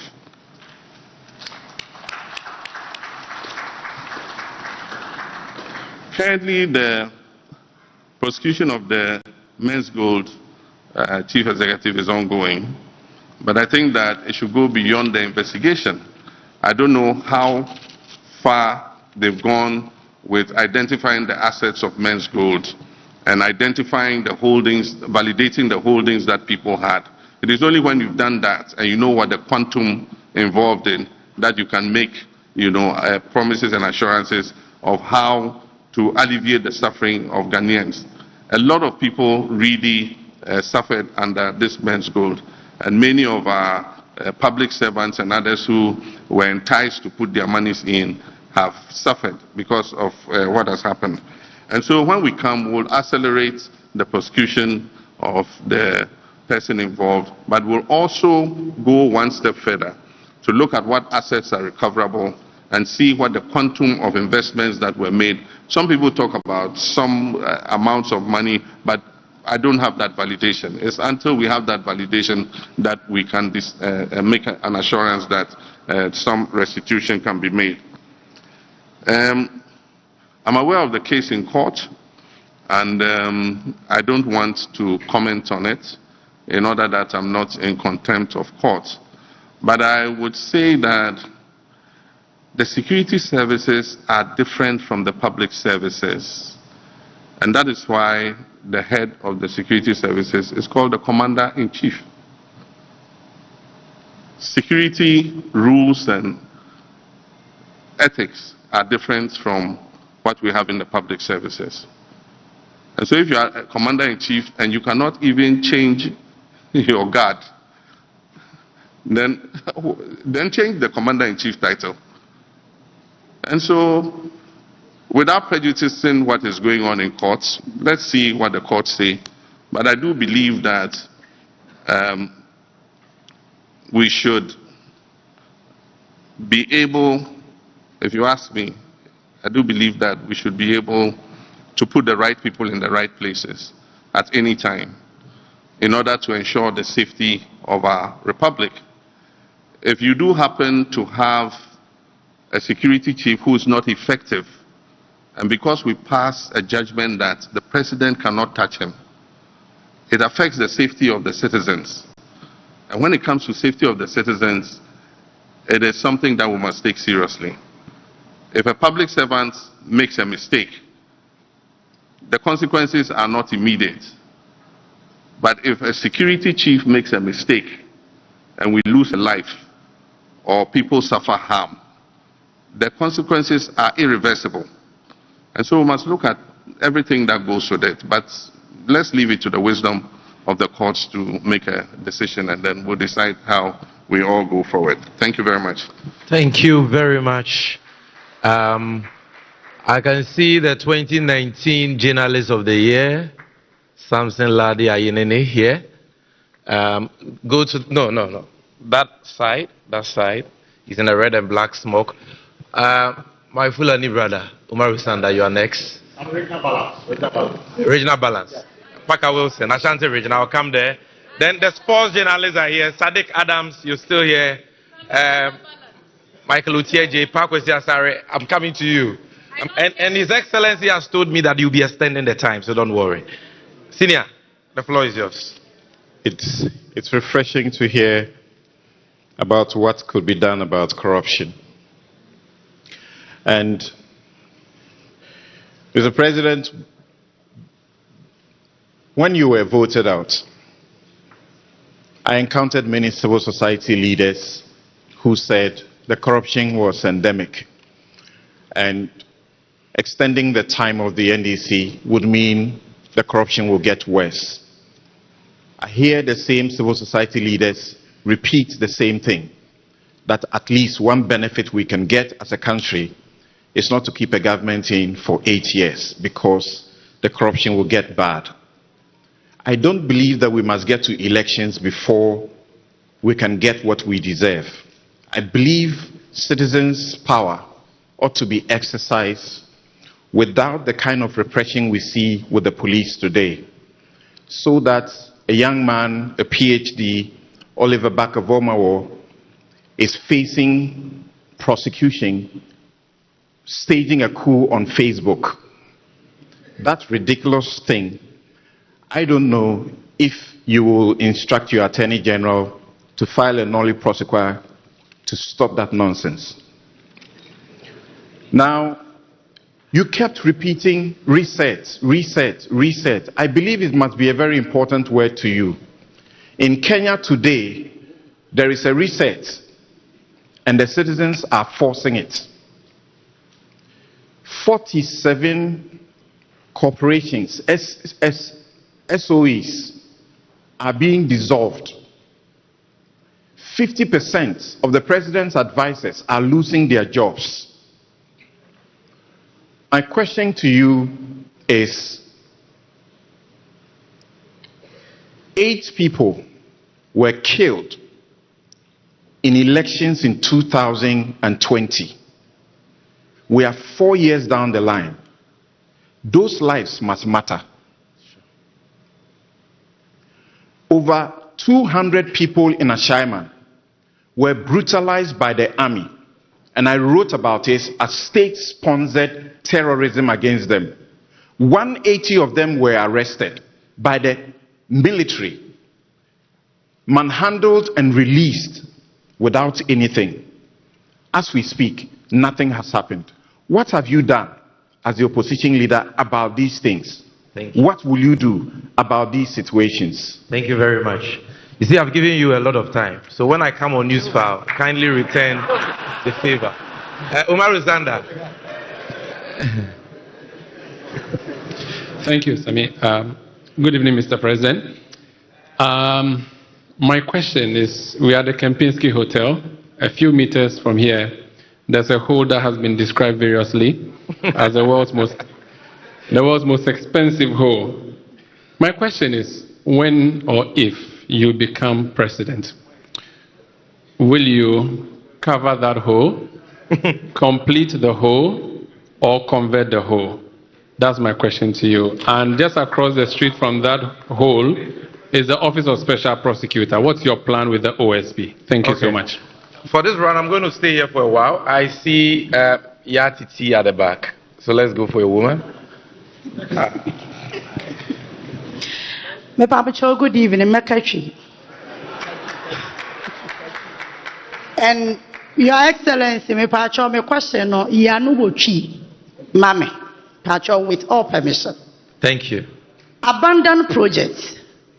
Mentia said the entire buying be about person starting a day.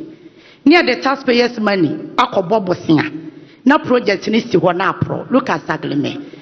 E-blocks, Basa. At the end of the day, a car ya dear IMF no.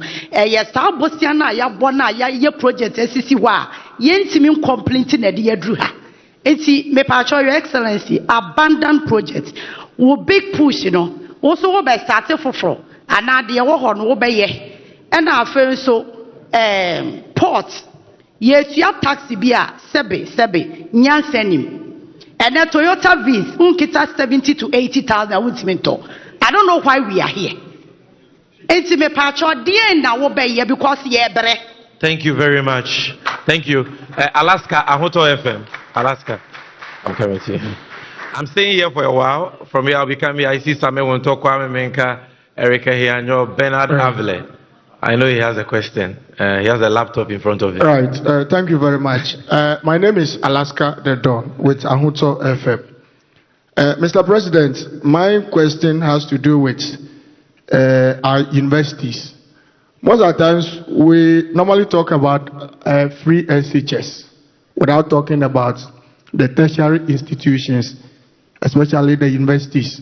But there are a lot of challenges and problems there.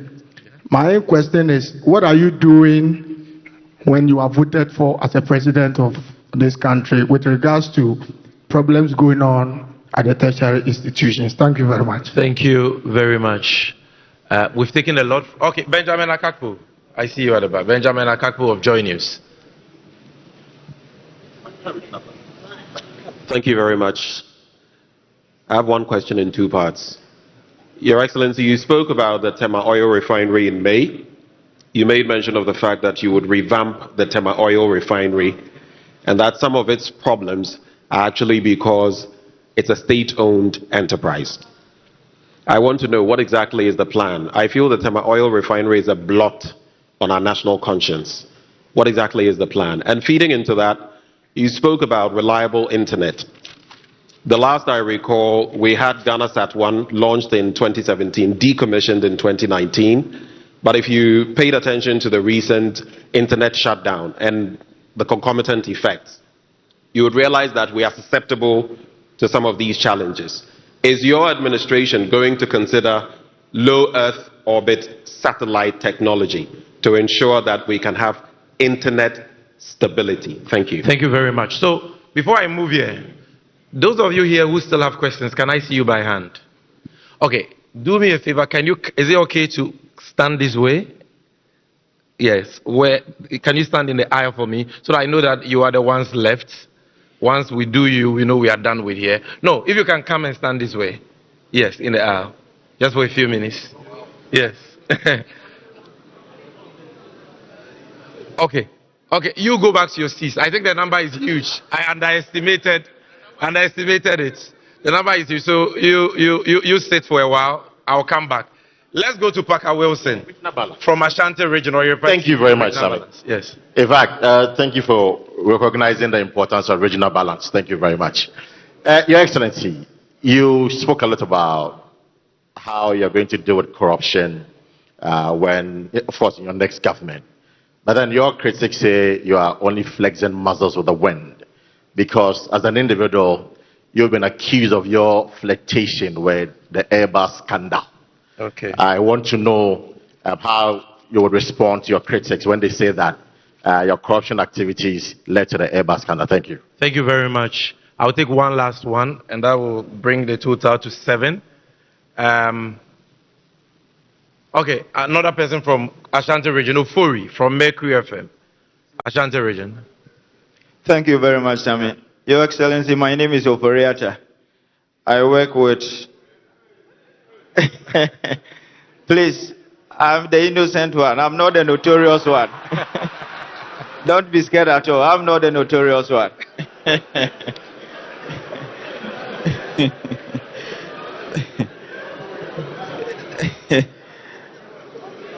Please, I can assure you that everybody is in safe hands. I'm not the notorious one. All right, we are all yes. Okay. I work with a Class Media Group, specifically Kumasi FM and Adeshe FM in Kumasi. Your Excellency, in some times past, a member of this government died, and in his will, it became known that he had devised a plot of land in Achimota Forest for a relative, as if that was not enough. Now, there is a problem between the organized labor and government in respect of state hotels which are on the verge of being given to a cabinet minister. This week, a minister of state did tell Parliament that an amount of 399 Ghanaian cedis had been spent on the pit called the National Cathedral, at a time that what is seen and felt on the faces of the Ghanaian youth are homelessness, hopelessness, and joblessness. My question is that, when you are elected into office, what will you do to, 1, stop the reckless and irrelevant state capture by government officials, and also 2, to restore confidence in the faces of the Ghanaian youth? Thank you very much. Thank you very much. It's been too much politics, so I'll take Sadiq Adams. I know his question will be on sports. And His Excellency says he will be crisp with the answers for this round, so that's why I'm taking more. Yes. Thank you very much for the opportunity, and good evening, Mr. His Excellency, the former President. My question is, Sami said, on sports. As a nation that prides itself as a sports nation, we currently do not have any world-class or international Category A stadium in the whole of Ghana, despite millions of dollars sunk as creating infrastructure for the sports. What is Mr. President's vision in getting the best of infrastructure to unearth talent, and to tie that in with the 24-hour economy? We travel around and see that sports is a very massive part of nightlife in countries even in Africa, but Ghanaian sports is designed that after 6 p.m. we all go back to sleep because of the lack of facilities and other amenities to enhance the creation of jobs in the night for sports. What is, or how is the 24-hour economy designed I've heard from our great trade business. How will that capture and affect sports so that we have a round the clock sports development and enhancement in the country? Thank you very much. Thank you very much. Your Excellency, the floor is yours, sir.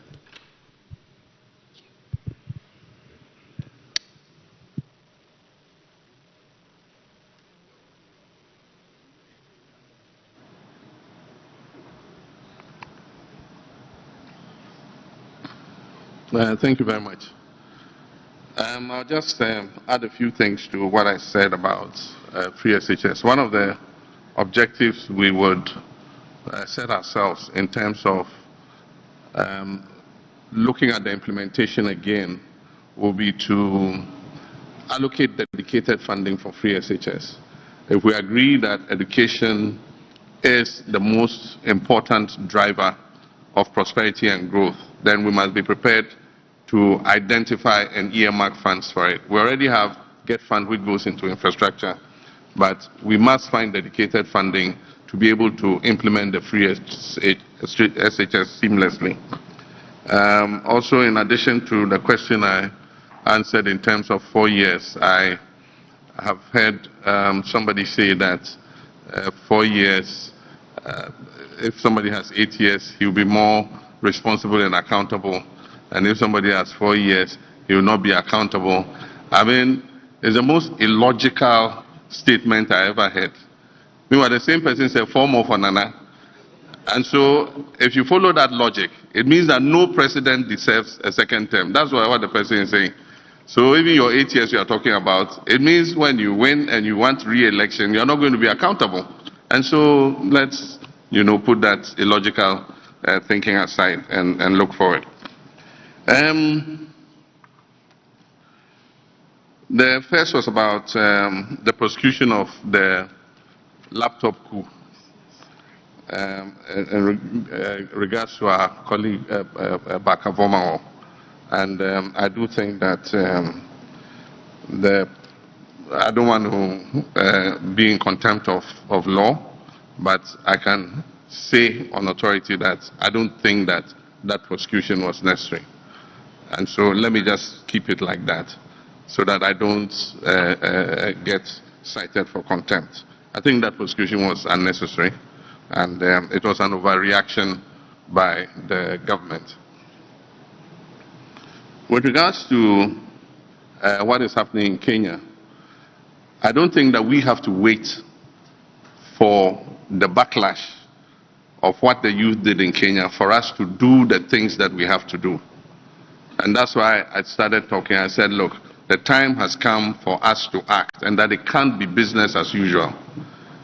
The Kenyan youth have sent a signal to the whole of Africa that they will push back if the leaders don't do the right thing. And so definitely I'm signaling that it will not be business as usual in our new administration. We'll cut out waste, we'll cut out opulence, we'll bring a code of conduct for public sector, public appointees, especially political appointees, in how they behave, in terms of their modesty, in terms of their humility. Your appointment to that office is an opportunity to serve. It's not an opportunity to lord it over the people. And so our political appointees and public office holders must change their attitudes.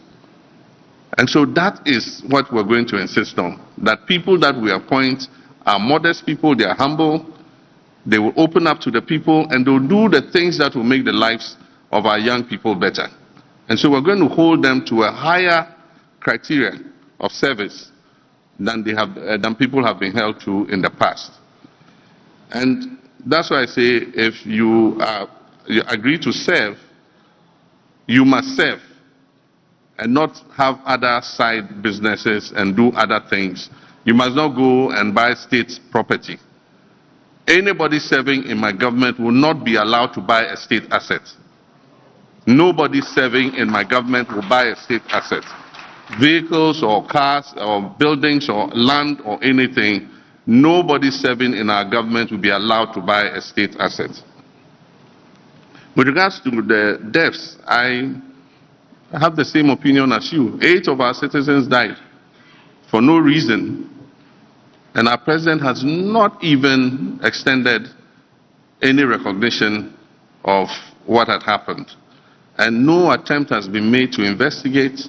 I have said in several places that we'll investigate what happened and find out those culpable for those deaths. And aside from that, we'll compensate the families adequately on the loss of their loved ones. And it's not only the deaths during the election. You mentioned there are shaman brutalities. It shouldn't have happened. I mean, a soldier was killed, very unfortunate, by a group of armed robbers. And because of that, a whole community was subject to brutalization. I don't think things like that, should happen in the 21st century. And so I put out a statement when it happened, condoling with the victims, and also asking the military to exercise patience. I believe that the military work in a very difficult environment. They are responsible for our safety and security. But at the same time, they should recognize that the money the taxpayers pay that put them in that uniform and give them those instruments are to protect the citizens and are not supposed to be used to brutalize the citizens. And so we need to see how we deal with that. Ayawaso West Wuogon, a whole commission of inquiry was set up. Government has with impunity refused to implement the recommendations of the committee. Only recently I visited one of them. He was a footballer. He is unable to go back to work or do anything because of the infirmity in his leg. And so I went and presented a freezer, a flat screen TV, and 5,000 cedis to him in order to help him keep going. And I believe that people like that should be adequately compensated so that they can live their lives again. I am a Christian and I belong to the Assemblies of God Church. Ordinarily, building a house of God is something that we all do. I contributed monies in my local Assemblies of God branch to build our church. And it's created an environment for us to praise and worship our God. But I don't condone stealing in the name of God.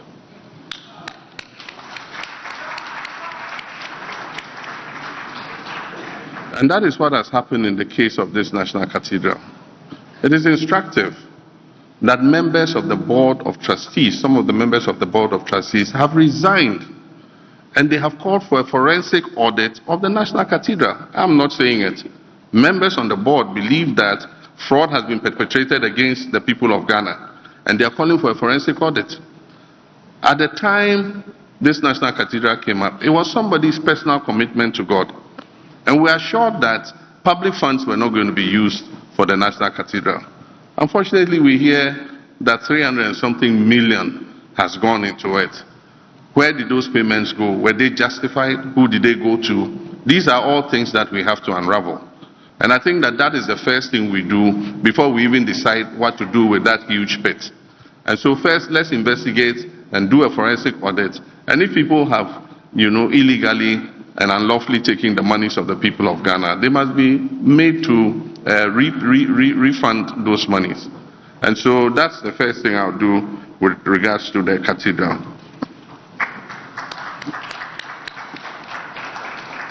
Yeah, Titi Medase. I'm say question I will say no idea me no ewo baby bebre. Me so me ka say adia ye se aban eba na ehya ase ene mpuntunjuma ewo baby bebre e bia market na school na hospital. Wo be se aban foforo ba na ekire se omu dwen se omu disika chimu a credit no ebekọ aban dada ne nchen. Enti no mo twegu na omo ankasa omo akọhye omo de ase. Na meka se nyame ye adom ne eba sika ye wo ye de behwe saa mpuntunjuma ne bebre aka a ekire se ye twegu na ye de ye sika hyemu na etimi ewie saa njuma no asa ne ya hye ase ene foforo And to make a set district be a inventory of all projects I just say aban aban eko ni na omoja egu ho.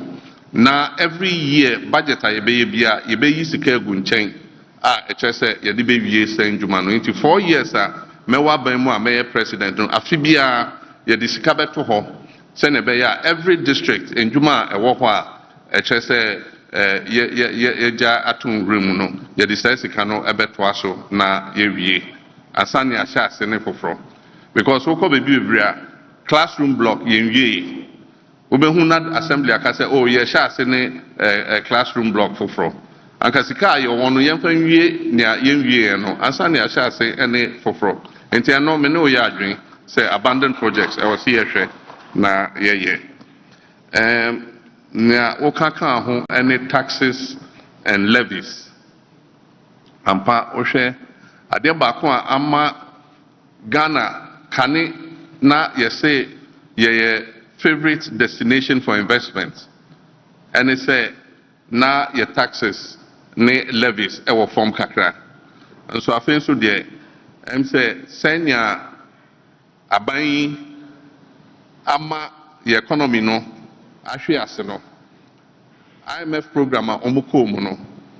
IMF akachiro mo say yetwa yeje anasa revenue ye nya no e wo se ye pager ekodru 24%. Kane near 15%. Taxes are almost there 2 years a pager ya about 17 point something %. And so almost by 2028 I will see ye drew 24%. Inte che say omunya wie sa taxes na omu de gu so no enya enru pempenso a yebeka say omu wie. Enti na now person omo de VAT to electricity so that was one of the reasons. And so yes at you se mo ekoti aya anka by now electricity bill bia anka VAT eda so. Yen kwa ni oman a ewo wiase ha nyina a eche se yare aba eko a yeji yeto efa sa yare no COVID levy. COVID aba eko China bibia COVID efrimpo yen ji omo COVID levy. And so Ghana kwa ni eje COVID levy. And it's on your man who share emissions tax and it's our taxes nina a yet a buying edit 2 years so as a result of IMF agreement on my year. And you know because oh meba mecha a tonumu who are buying musis here so bet me chatonuma chassis nature a namato a tonumba from near whom. Men can say oh montoma mi answer meba sa a toy me year for home. Enti niaoka no ne no kre no. One of the things I ben say you be streamline VAT because mentia say obekọ ejom na enkrofo miensa eton ade baako eye VAT 3%. Baako ne VAT ewo soro kakra. Baako so VAT ye 21%. Meanwhile omu nyina the same customers. And he said, me ba ho na obeje me VAT 21% meko ne obeje me 3% no. And he was here streamlining so that traders nyina will pay the same rate in terms of value added tax. I feel so port wa send your kind no Toyota Vitz. Edano mini guta fo share me fa an example of car bia obia import and na me kind levies and taxes e also. About 23 levies and taxes.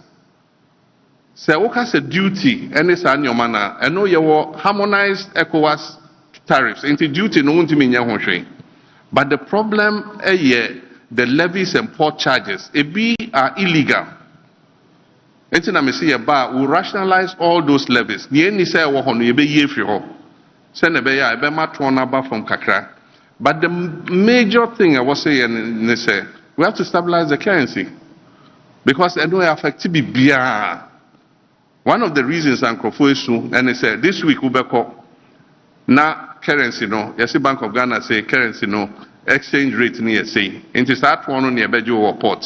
The next week ubeko na CD a free ABR 14 about 15. Into start one na obetia in CDs no. Na HSA kosro. Into one of the priorities of government will be to stabilize the currency and stabilize the economy. Senebeya obia asombejono. Enti emse emoya memano no. Universities, what are we going to do about tertiary educational institutions? There are many challenges there. One of them is that students don't have enough hostels to live, and so they have to go for private hostels, and the private hostels are expensive. And so one of our objectives in our manifesto will be to accelerate the building of hostels, and we're going to do that with private sector. The universities have lands, and so we can engage the private sector to build hostels, and we and them will agree on the fees that should be charged in the hostels. The government alone cannot build all the hostels to accommodate the students, but there are Ghanaians who have investable funds that they can use to provide hostels. If you go to the universities today, what they'll take you through in terms of eligibility to build a hostel, they want to see your bank balance, they want to see this, they want to see, so many things. It makes it difficult for the private sector to come in. But if we apportion some land in every university and say people who want to invest in hostels should apply, we'll go through the criteria fairly and transparently and allocate the lands for them to build so that our students can get accommodation. That will be one way of doing it. Aside from that, we'll uncap the GET fund. This government has capped the GET fund. And so any money that exceeds a certain statutory threshold goes into the consolidated fund. And so the GET fund is not receiving enough money.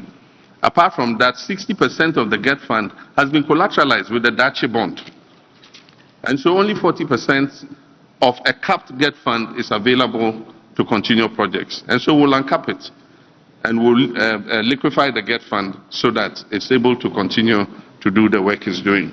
To ease the pressure on students, we will enhance the student loan scheme. Recently, I heard the administrator of the student loan scheme say there's a 50 million Ghana cedis funding gap. And so they are not able to accommodate all the students in terms of the loans that they give.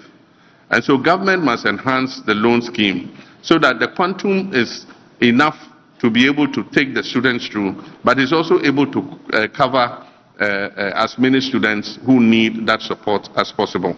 And so those are some of the things we'll do for tertiary education. TOR is a shame and a disgrace to our country. This was a flagship project by President Nkrumah, and it was one of the first refineries to be built in Africa. Today, TOR is a pale shadow of itself. When I came, I did my best. I restarted TOR. They started refining products. Indeed, before I left office, our first shipment of crude from our own oil field was given to TOR to refine. And then we left office. The new administration came. That shipload of oil sat in the tanks for years. Eventually, they discounted it and sold it out. And TOR hasn't worked since then till now. All TOR is surviving on is the revenue it gets from the single buoy mooring facility that offloads petroleum products and their storage tanks. That's all. Aside from that, the refinery has not been working for almost more than 6 years of this government's administration. And so when I say we'll come and we'll revamp TOR, it's because it is an important industry for the growth of Tema. It's an important industry for the prosperity of Tema. And there are a lot of young people who can find jobs with a refinery that is working. And so we'll strategically work with any strategic partners who are available to revamp the refinery and even expand it. TOR has extra land to accommodate even another refinery. And so if we have people who are ready to invest with us, we would let them come on board. We will have a stake. They also will have a stake. And they will not only revamp TOR, but if they can even build an additional refinery to increase the capacity of TOR, it will be a good thing. It will provide employment, and it will also make the cost of our petroleum products more predictable. Because if we are refining the crude oil ourselves, we can lower the cost of petroleum products.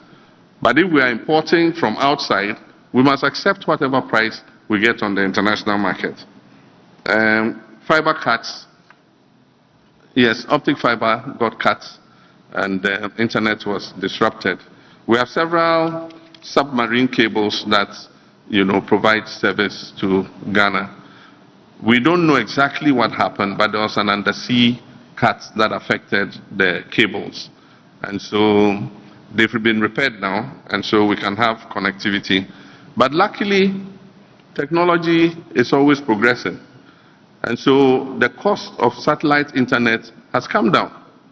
And due to Elon Musk and his Starlink and other such producers, you can buy a Starlink dish and get internet connectivity. And so it gives us a quantum leap to be able to send internet connectivity to places that we didn't dream of before. And so in our schools, in our government offices and other places, we can go and put these satellite dishes there and give them instant connectivity. And the rates are quite affordable. And so many private people have even started using satellite internet. And so the technology gives us more possibilities to create universal access in our country. We even have domestic fiber cuts. When they're doing road construction, they cut the fiber links. And so we also must be careful how we protect the fiber that we have. Let's see what else. I think we are done. Achimota Forest. Achimota Forest and Airbus. Yeah, Achimota Forest. Yes, sir. I mean, a lot of allegations were thrown against me. I've been out of office for 7 years and 7 months. You think that if this government had anything they could stand on with how they hate my persona, they would not have prosecuted me for it. Airbus, the president referred it to the OSP, and the OSP is supposed to investigate it. You don't expect me to investigate myself. And so, if they had something to stand on, I'll not be standing here today. The same thing, hotel in Dubai. I challenged them. I said, let's go and find that hotel. I myself am in need of money. We'll find it, we'll sell it. You give me my small share and government can take the rest. Till today, $10 million for diaries. President Akufo-Addo himself said it, that my government has spent $10 million to import diaries. They've been in office for 7.7 years. Where is the $10 million for diaries?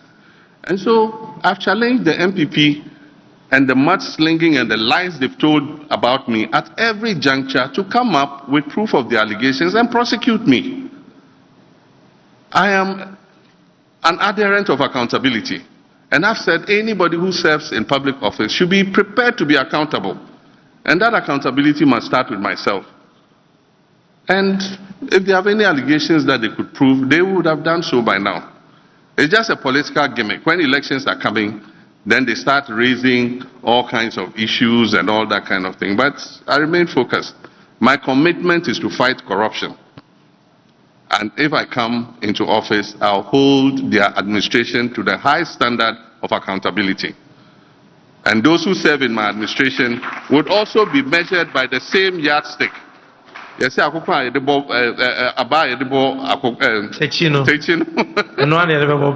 Thank you, sir. And then Achimota Forest and looting of state lands and others. I've said that no person who accepts to serve in my administration will be allowed to buy any state assets. When you finish serving and you go and you want to do whatever, it's your palaver. But as long as you're an appointee under my administration, buildings, lands, vehicles that belong to the state, you are not going to be allowed to buy or invest in any state asset. Thank you. Thank you very much, Your Excellency. So, ladies and gentlemen, you will agree with me that time is fast spent. I can only do one last round, and we will call it a day. But His Excellency has told me to assure you that we are going to have this media encounter again very soon. Sir, that is right, right? So we're going to have the last round because, and so after this round, His Excellency will give you the answers. We will do the vote of thanks and the closing prayer. But I would like to appeal to all of us to remain in our positions. My sister, the spokesperson for His Excellency, Joyce Muktari Bawa, has an important announcement for all of us, which we don't want to go out. So that is what is going to happen. Now I see, okay, I see Captain Smart. I'll come here. I'll come here. Captain Smart. Captain Kojo Smart. Is he here? I'm here. Yeah. He's in the middle lane. Yes. I'm here. Bernard, I'm coming to you. Yes, so Captain. Sami Medase. Your Excellency, my person, my country. The Edikan is the Fourth Republic, Yehun Rawlins, Yehun Kufuor, Yehun Professor Mills, Wa Yehun Da, Abediman Penny, Yehun Nanda Nebuchadnezzar, and they are Wunina. It sounds like Yenti Bibi Fufru Bia. I say, as I say, you who know your son could dear, the yatta da nana. What can I say? Then Pana ya at the Fufra. Who second coming, no. Who may say Ghana for you, ye dear tree, may a twabamau. Thank you very much. Oh, try and such a cable, last one, for we so. Pacho, what can say?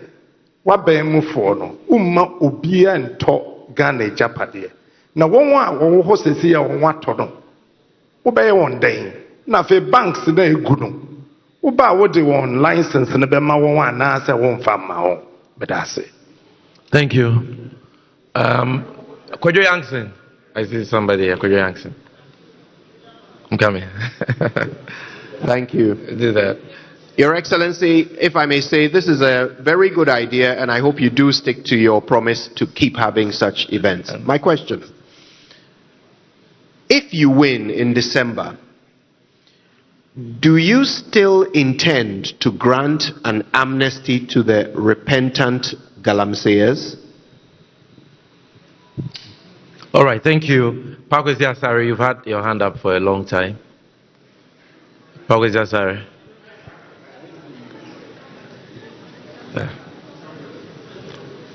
All right, thank you very much. My name is Pakwesi Asare. I work with Media General. So recently the IEA was calling for a law that will prolong the term of the governor of the Bank of Ghana to exceed that of the tenure of the president. I know that's the status quo. I think the governor has 4-year term, which is conterminous with that of the president. If you have the chance to renew the contract of the Bank of Ghana governor, would you do that? And you had severally called for a cabinet reshuffle. You had asked the president, Nana Dankwa Akufo-Addo, to reshuffle his finance minister. He did that, and you never applauded him. Why? Thank you very much. Ben Alavile, we come to you.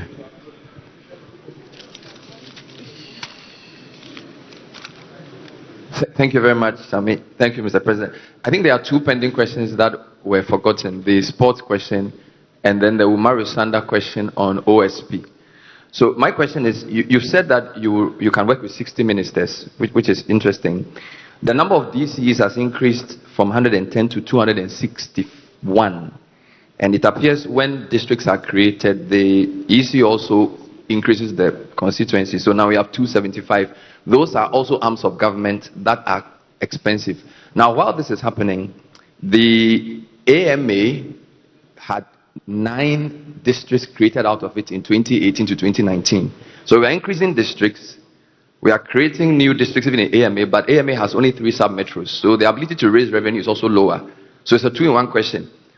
Are we going to stop at 261 districts, 275 constituencies, cutting costs?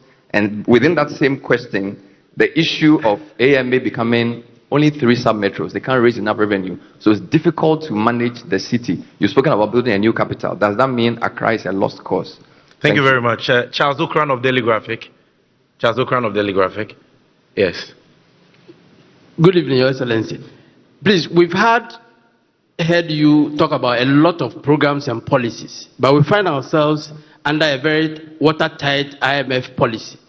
Under a John Jane administration, would you review would you ask for a review of the IMF program with us? Thank you. All right, bring the microphone to the front bench. There is a lady here who has a question. It's important. Yeah. Thank you so much. Finally, On behalf of the women, I was about to start a gender protest, but thank you, Sami. Your Excellency, good evening and thank you for your time. My name is Nwong Falong. I've heard you outline certain intentions towards gender equality. What I have not heard is the Affirmative Action Bill, which we believe is a critical accelerator towards gender equality. Do you have specific, targeted, special commitments towards the Affirmative Action Bill? I can see Shamima Muslim smiling. Thank you. Kamini, I was told that you had a question. Kamini of TV3. Gender balance. I think is she at the back? Let's give more female. Yes. Okay. Your friend Nana Meja Kumeka Chim. Pacho is about the general election. 2016, Your Excellency, Satan Nana Owa Baimu. Midnight after 7 December, na Madam Charlotte say, be announced say almost system no. Ya hack into their system. And never be see. And then 2020 general election, so see till today. MCB 6 results in Electoral Commission, Madam James announced so I name the specific one, and now the Danko Kufado Edi winning 2020 general election. So sometimes no anchor for Ebisa say, Otua Banokra, it will be difficult for NDC to protect our vote. Thank you very much. Randia Haji, you've had your hand up for a long time. Randia Haji. And then we take one last one. I'm very sorry that. All right, thank you. My name is Randia Haji, Wezo TV. Mr. President, it's been 6 years now the whole airport was completed. It's in a sorry state, I must say. The last time we had a commercial flight there was in 2022. And per my checks, we have spent close to a little over 2 million Ghana cedis in terms of maintenance in the last 2 years. Yet, the place can be best described as a white elephant. Mr. President, what will you do in your next administration to ensure that the whole airport gets some revitalization? Thank you very much. Kwame Usudanson, the gentleman in black, will have the last one for this round. I'll defer to my colleague. I think my question has been asked already. Thank you. All right. So then let's go to the far end. Let's go. The lady, Rebecca. Yes, you've had your hand up for a long time. Thank you very much, Sami. My name is Rebecca Iwa.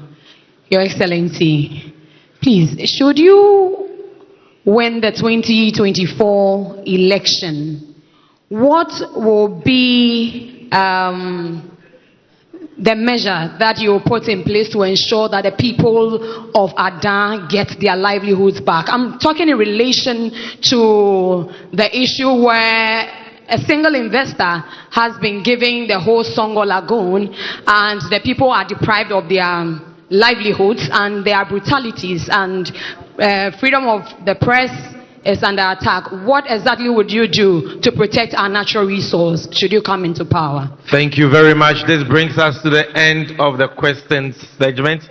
His Excellency will give us the last round of answers and then we shall wrap up. But sir, first, you have a question on sports from Sadiq Adams, which skipped you. So if you could start with that.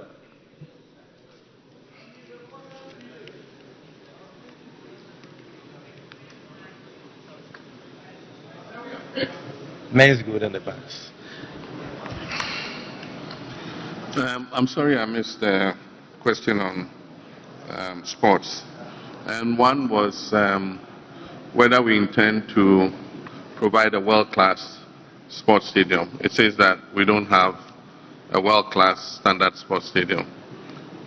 We've been to several countries. We've gone to watch matches. I've been to Wembley before, and it's a stadium of a different class from what we have here.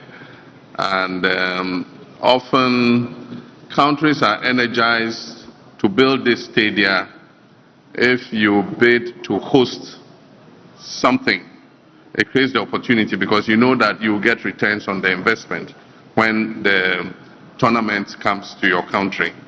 And so if I remember when we bid for the African Cup of Nations, some rehabilitation of stadia took place, but we didn't see any news, world-class stadium built. In the current crisis in which we are, I would not stand here and promise that we will build a new stadium, but I've said that under the big push, we intend to spend a certain amount of money over 5 years on providing good infrastructure to include roads, bridges, agro-industrial parks, and so on and so forth. That could include sports facilities. And if we make allocation, then we probably would look at providing such a stadium. And so that's what I can say. Sports, if you go to many countries, sports plays a very good part in the 24-hour economy. And so you find games being played at night under floodlights and so on and so forth. Unfortunately, here in many places, we have to close the match before the sun goes down. Otherwise, there's not enough light to continue the match because we can't even keep the floodlights on. And so I do think that as part of the 24-hour economy, sports can play a very good part. And we'll invest in sports facilities and help the people engaged, the private sector engaged in sports facilities to be able to provide, service at night so that our people can enjoy that service. During the working day, people go to work and things. In the evening, they want to go witness a football match or go witness an athletics meet.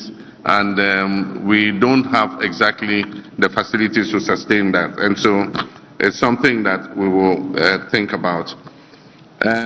Minyano bisa say, "Ede importing ena eye bibi fofora. Yebetimi ede ensa atoso.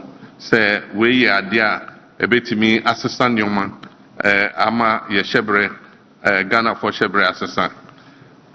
Na em say nyoma bebre amaka no. Makacho said the central plank of your economic policy initially is to stabilize the economy and only the priority because maybe tokrumu ayakoshe no e was say yetimi eye na yetimi epie free tokronumu ansa na waka bibia ka ho and America said 24-hour economy no eno ebebie economy no sene be ya enkwada no benye adwuma ye mabunu no benye adwuma ye because national security aka say the major threat to your stability in Ghana is youth unemployment. Abraham Niwabemu, now unemployment rate a little over 8%, and then unemployment could do 14.7%. And we share Ghana Statistical Standards, Ghana Statistical Service, or more reports now. Things will deteriorate further because World Bank say 800,000 people have fallen below the poverty line just because of economic crisis a year from we. Another Ghana Statistical Service report say 8 million of our people ended that back because they couldn't afford to eat. 8 million people did not eat for one day because they couldn't afford food.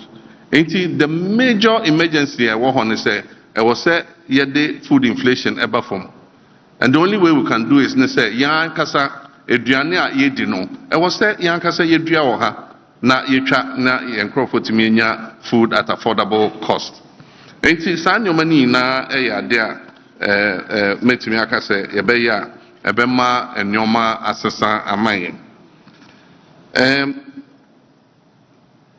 Na osan bisa say aba enyoma enkrofo afa anase omawia chese eye oman na japade omonkwa afa no ye be ne den em se maka wo bebi bebre nanu ya me kola na lafo no omunsu because omasase bebre abanje ye se ede ye bibi ene maye mwadwen se momfa nye biom na emra ne kire se wo se wonfa nye wonfa asase ne nye ade a wogi ye nti wonfa nye bioma e wo se uma asase no esan kọ nia ode asase no mawo ene ye ka say la wireless me ka say President Kufuor FAB 40% EDC African Union Village because na ye be ye African Union Summit or ha inti na ka 60% of la wireless land ene ko hokohwe ya che Asasinafa without consultation with the stakeholders.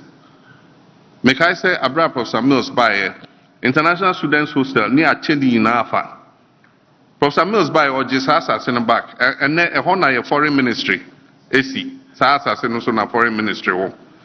Ain't he say, Wafa Abaya Japadie, ewa Quine Swa, Emrano Empenia.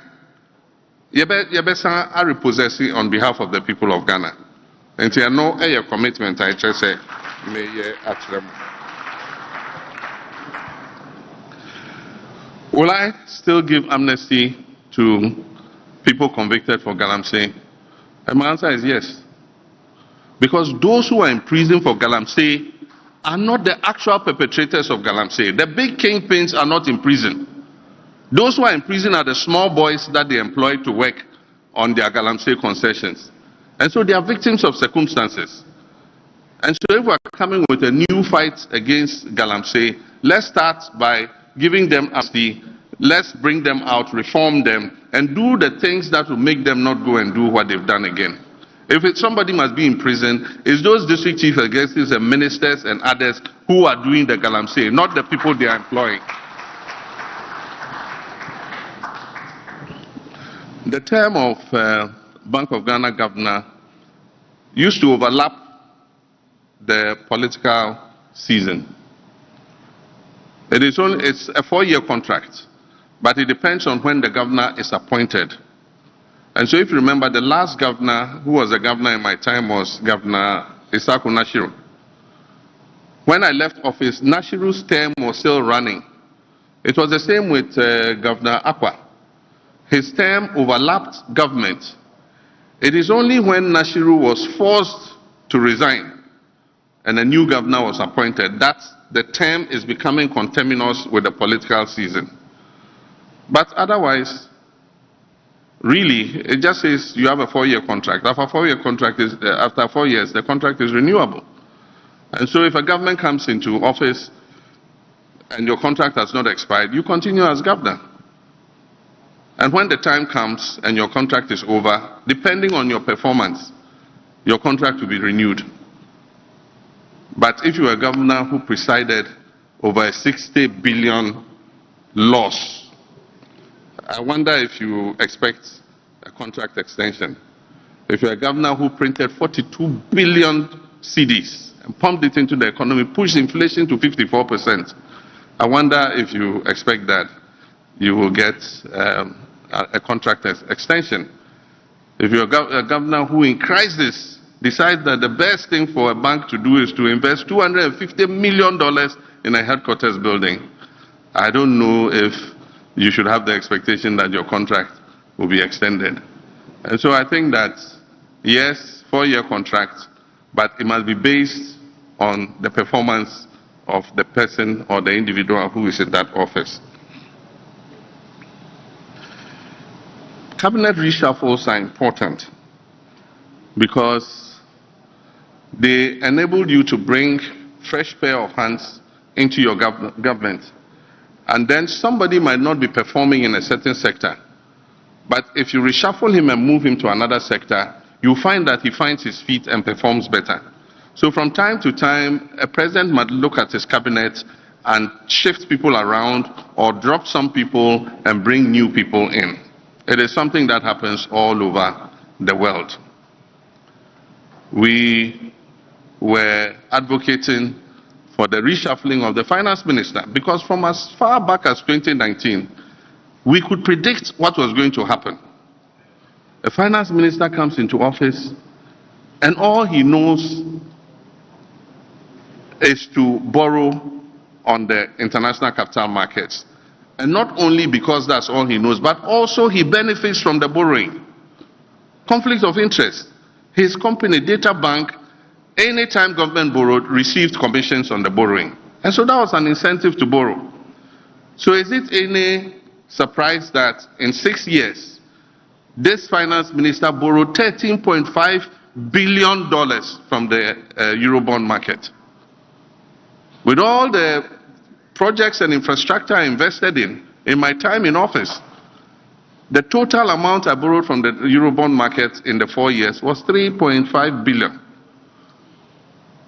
In 6 years, this minister had borrowed $13.5 billion.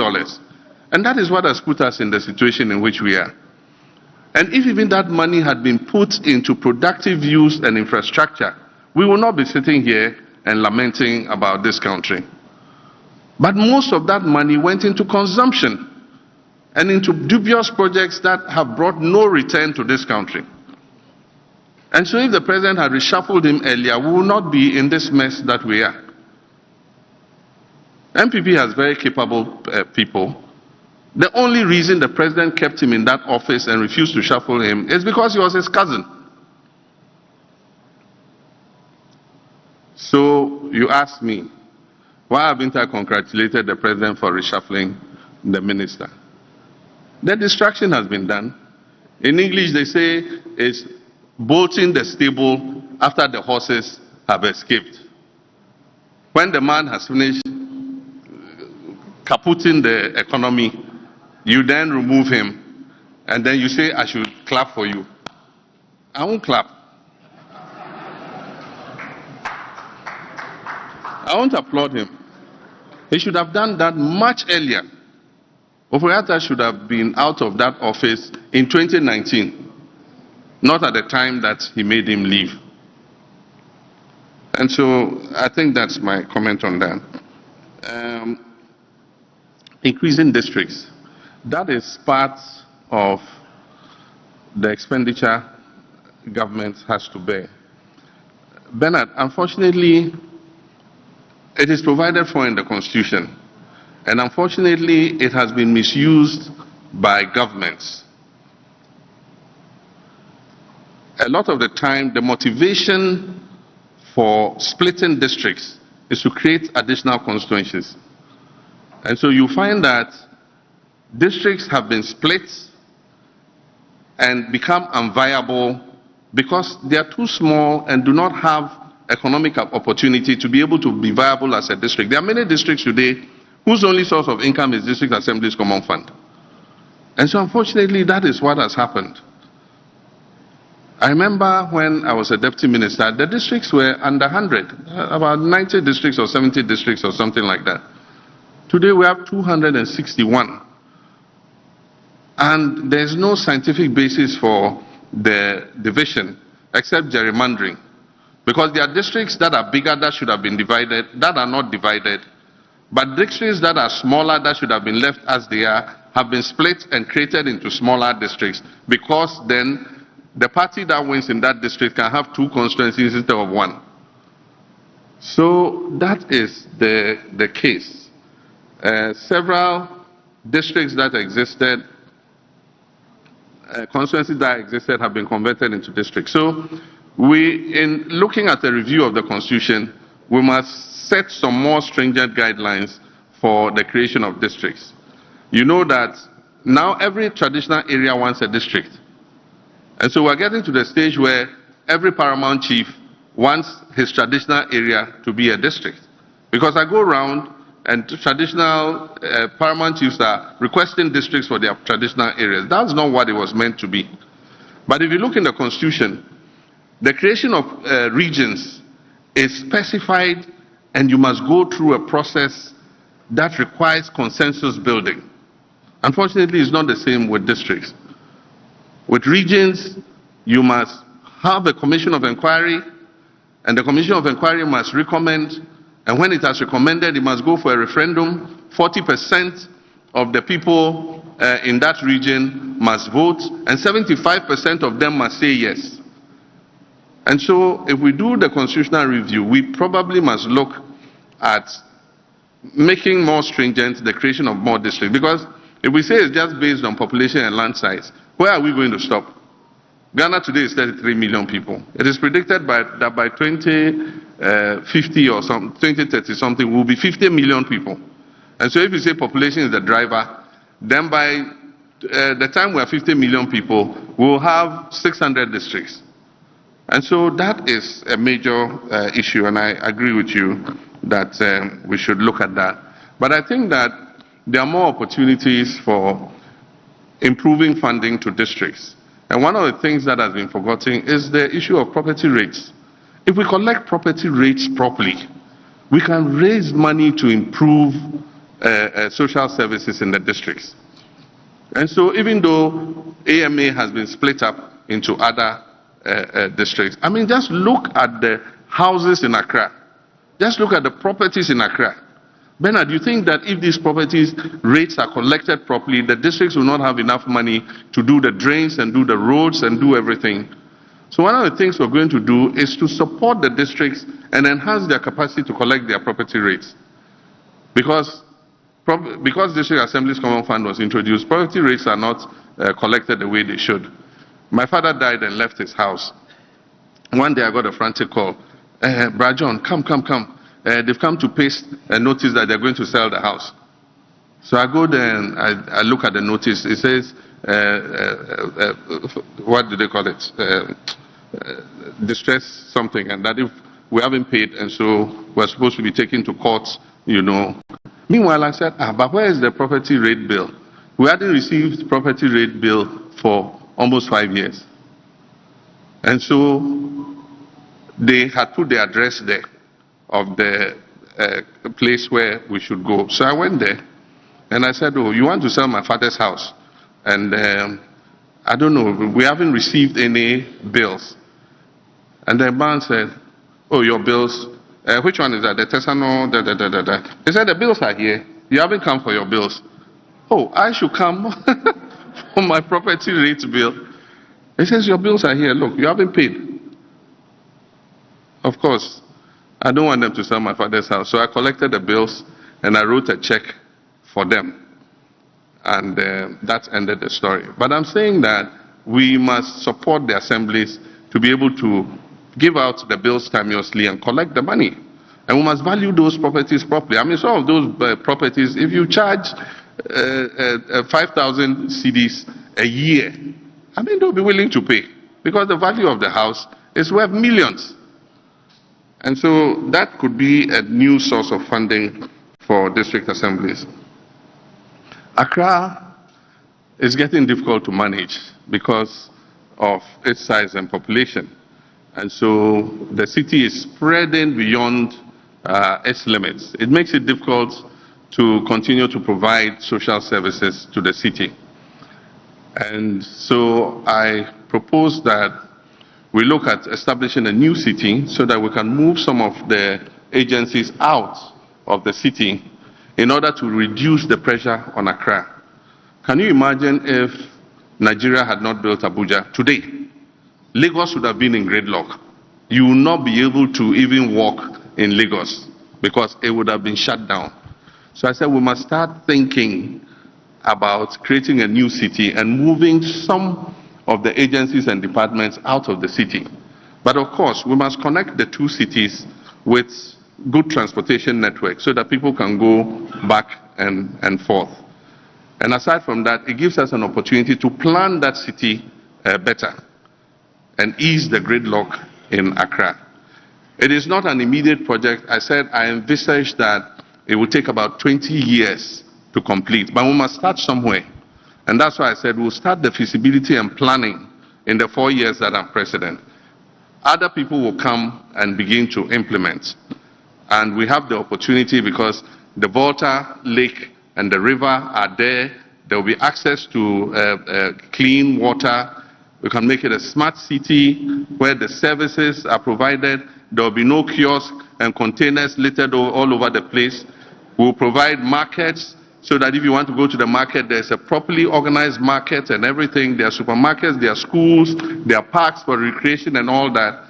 We can even make it a tourist center. We can create amusement parks so that families can go there and have amusement. We can have a water park. We have no water park in this country where you can go with your family and have a nice time. And so I've envisaged that if we start towards it, we might not live to see the end of it for some of us, but our children and our children's children will benefit from the establishment of a new city like that. Will you review the IMF policy? We will not cancel the IMF policy. It is a policy that our government has signed on to.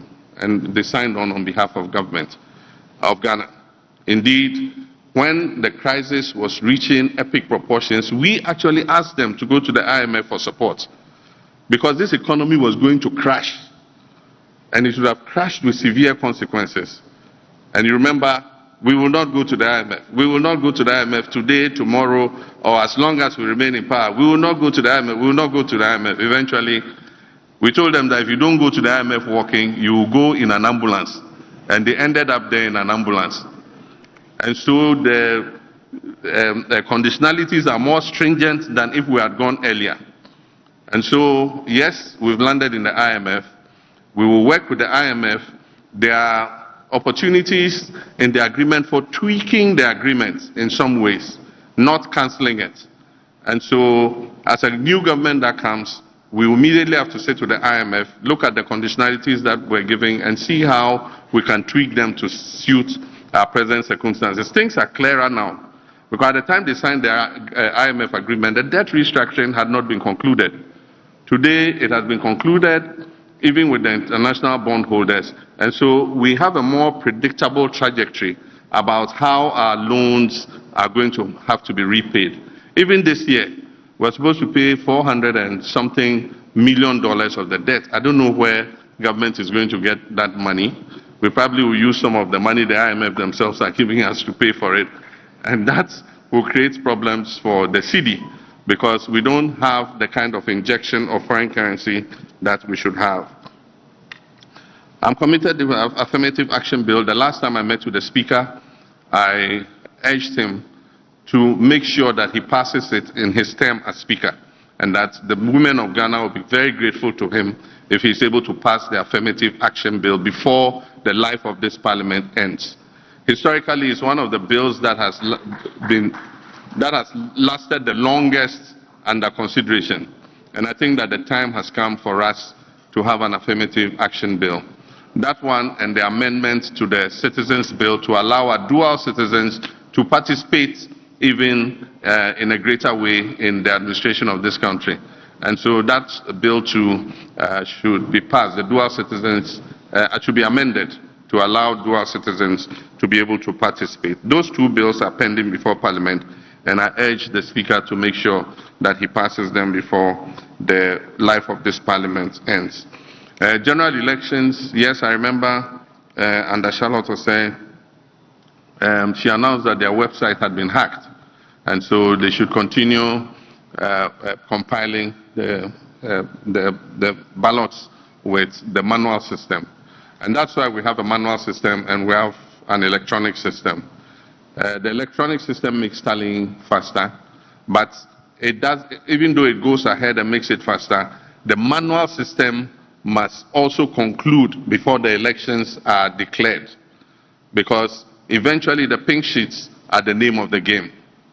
And so in 2016 and 2020, I wouldn't blame the Electoral Commission completely, because the electoral process affords us certain instruments and levers to be able to police the poll. And I must say that, unfortunately, our preparation in terms of using the processes the electoral process affords us to police the poll were not effectively used. I can tell you we've learned the lessons from that time, and this time it is going to be close marking. We're going to put the right people at the polling stations, and for those of you who are NDC supporters, we're asking for volunteers. We want to know which polling station you are voting in. We'll train you, and on that day you will sit there for us. So those of you media people who are NDC supporters, I beg you, give us your names. In the morning you won't go and vote and go away. You vote and sit at your polling station. We would have trained you, and you'll be our agent there to make sure that the right thing is done. We're going to man the collation centers. We have trained our people who are going to man the collation centers. They will be there. In some cases in 2020, agents in the collation center went and they said, oh, the returning officers have not come yet. So you go home and go and eat and rest and come early in the morning. By the time they came early in the morning, the result had been declared. And of course, it led to confusion. And you remember that some people were killed by that incident. And so we are going to take advantage of the levers that the electoral process offers us to to be able to police the poll. So I can assure every Ghanaian voter who votes for the NDC that your vote will be protected. I can assure you of that. Ho Airport is currently not functional, but it still gives us the opportunity for medical evacuations and emergency flights. And so several times I've seen the Air Force, land there for one reason or the other. Unfortunately, Passion Air started flights into Ho, but the demand was sluggish, and I'm told that on one flight they had only a single passenger.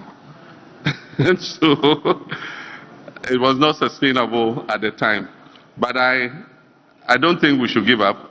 I think that commercial flights will resume to Ho if people see that time is precious.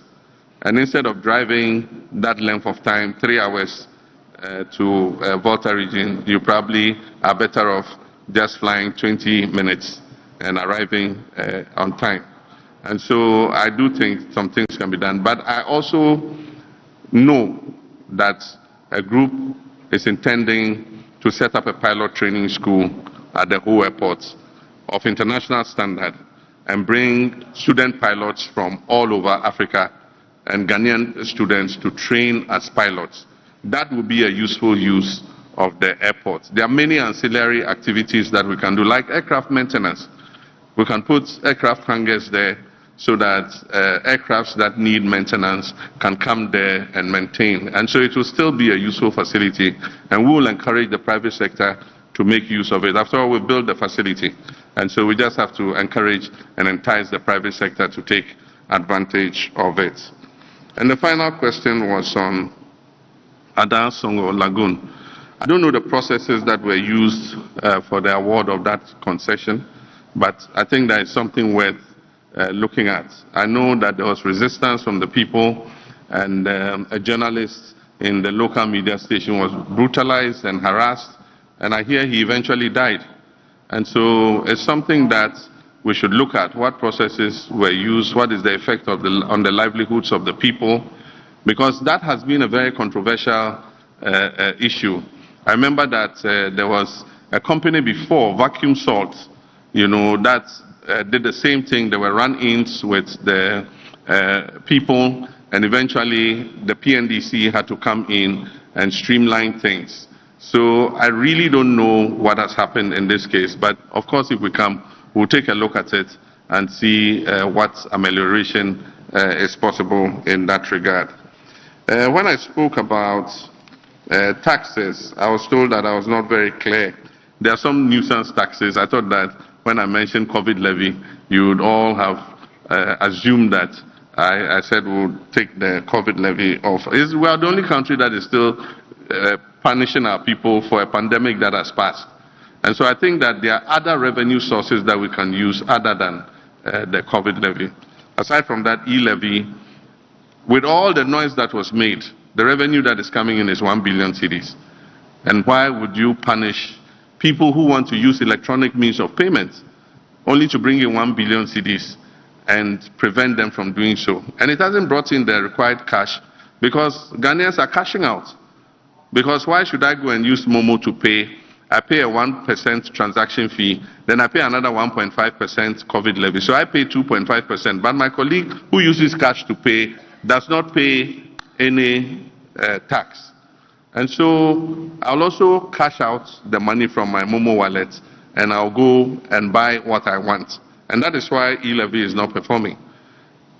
And so if we want people to use more cashless transactions, and I think that we must build a target for ending collecting of cash. All government payments must be cashless, using electronic forms of payment. And if we're able to do that and take the punitive taxes off, I think more people would use it. And so I've said already that we'll abolish e-levy. So that's something that we intend to do. And so the nuisance taxes, we will take them off. And apart from that, like I said, we'll streamline the taxes and we'll make sure that we're able to spread the tax net. We've always talked about it, but this is the time for us to take action. The other time I was wondering, I have a house. People come and service my air conditioners. If there's an electrical fault, somebody comes and repairs it. A plumber comes if there's a fault with the plumbing system and all that. And it's a cash economy. I pay them with cash. And I wonder, who takes tax from all these people, all these workmen, all these artisans? At least they must pay a small percentage of that so that they also are bearing the burden of the tax net. And so if we can find instruments to be able to reach those people, probably pass legislation that makes it compulsory that if somebody like that comes to work, he must be registered as a qualified plumber or as a qualified electrician. And to be registered, you must have an electronic payment handle, either a POS or a mobile money system. You must have a means where if you pay him, a small percentage of it goes into the tax net. That will bring more people into the tax net. But these are ideas that we are still distilling, and the details of it will be in our manifesto when we launch in August. You will see the meat and the issues that are captured in that manifesto. Thank you very much. Hello there. Omaru's question on whether or not you scrap the Office of Special Prosecutor. And Kwekwe Uzeje says he didn't get your answer on what you would do for the customers of the collapsed banks and Men's Gold. I answered on Men's Gold, but the collapsed banks. I said that we'll restore the licenses of banks that were unjustifiably taken. You see, the significance of that whole thing is that those banks that were closed were the banks that held the investment of indigenous Ghanaians in the banking sector. Before, most banks were foreign banks until we encouraged Ghanaians to enter the finance and banking sector. And a lot of people like Dr. Undum, Dr. Kwabena Dufo, Heritage, and all those other banks that were closed put their monies in, got licenses, and UT Bank and all of them. And they run successful operations.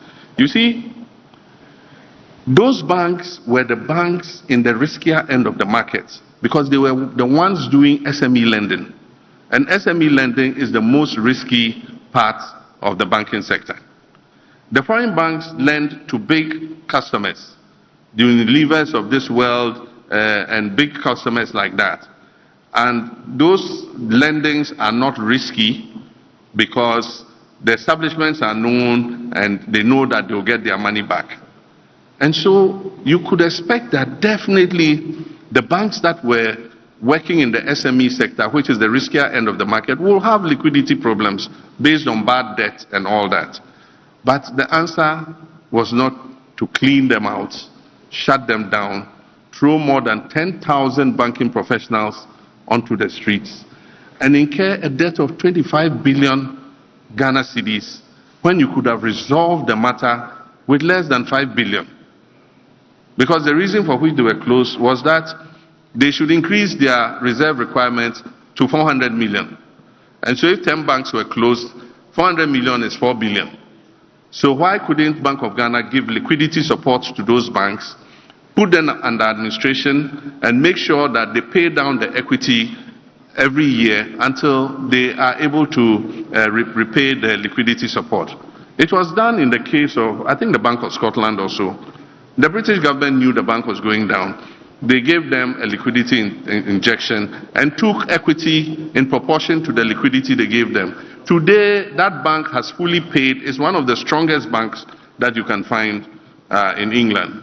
And so I think that there were other ways we could have solved this problem without this knee-jerk action of just closing those banks. So I've said that we must restore indigenous investment in the banking sector, and we would give back the licenses of those whose banks were unjustifiably taken.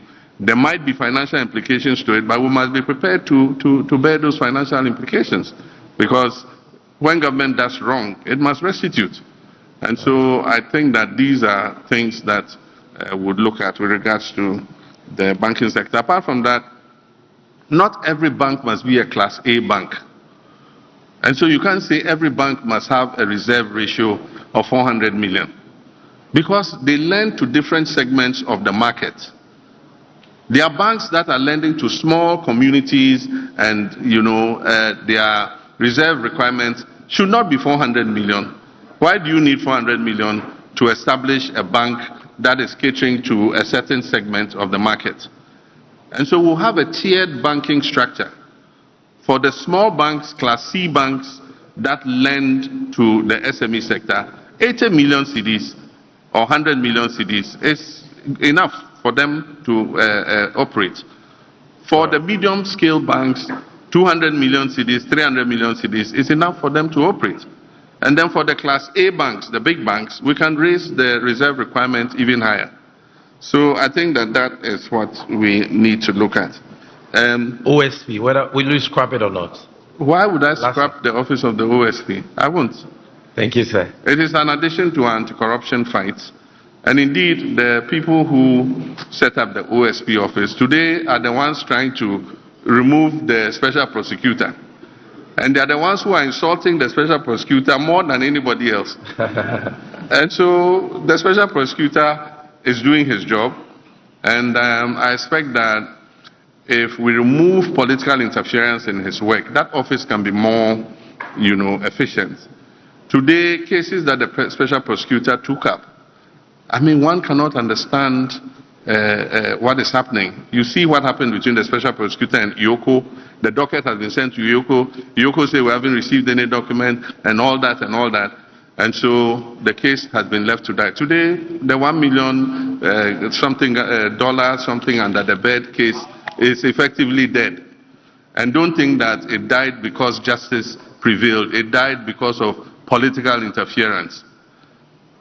Another case, PPA, went to court and the judge ordered the unfreezing of the accounts. The day he ordered the unfreezing of the accounts, the next day all the money was withdrawn from the accounts. And so we need to create an environment where the special prosecutor can work and work on behalf of the people of Ghana. And so I will not scrap that office. I will strengthen that office to be able to investigate those who are leaving office, who have been harassing the prosecutor, and also investigating my people who will fall foul of the law. Thank you very much. Thank you very much, Your Excellency. Ladies and gentlemen, I think you will agree with me that what has happened in this auditorium this evening is historic. 2 hours of questions and answers. I have never seen any opposition leader do this. And Your Excellency, I think you need to tell us the secret of your stamina. But even me, because even me, my young bones are suffering here. Thank you very much for what you've done for us. Now, ladies and gentlemen, my job is done. I will hand over to my sister Joyce Muktari Bawa, who will be closing us. Thank you.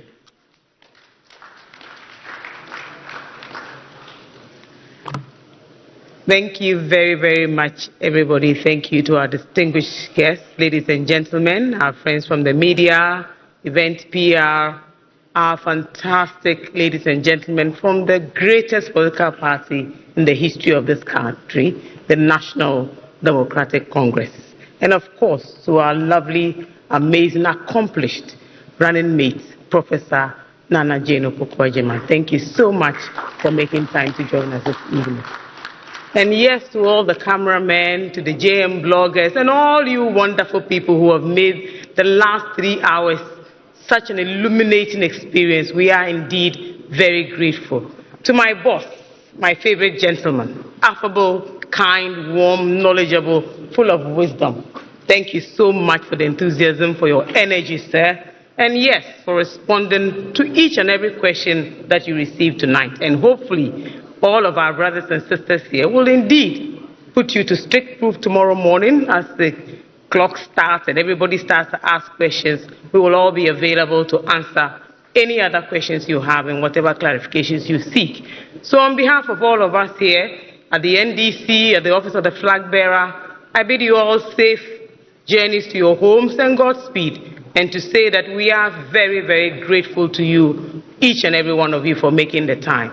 So yes, I think that it's still my responsibility to say a very short closing prayer. So may I ask all of us to please rise up to express our gratitude to God.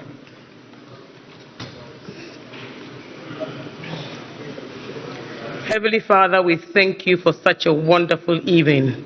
We thank you for your guidance. We thank you for this illuminating experience, for your presence, and for the fact that you made it possible All of us here have been enlightened, and we ask that you will lead us safely back to our homes. As the campaign gears up to a good start, Father, we invite you into our campaigns, we invite you into our lives, into our messages, and we ask you that all of us here will work very, very hard to build the Ghana that all of us will be proud of. We thank you through Christ our Lord Jesus Christ. Amen. And please have a lovely evening. Thank you.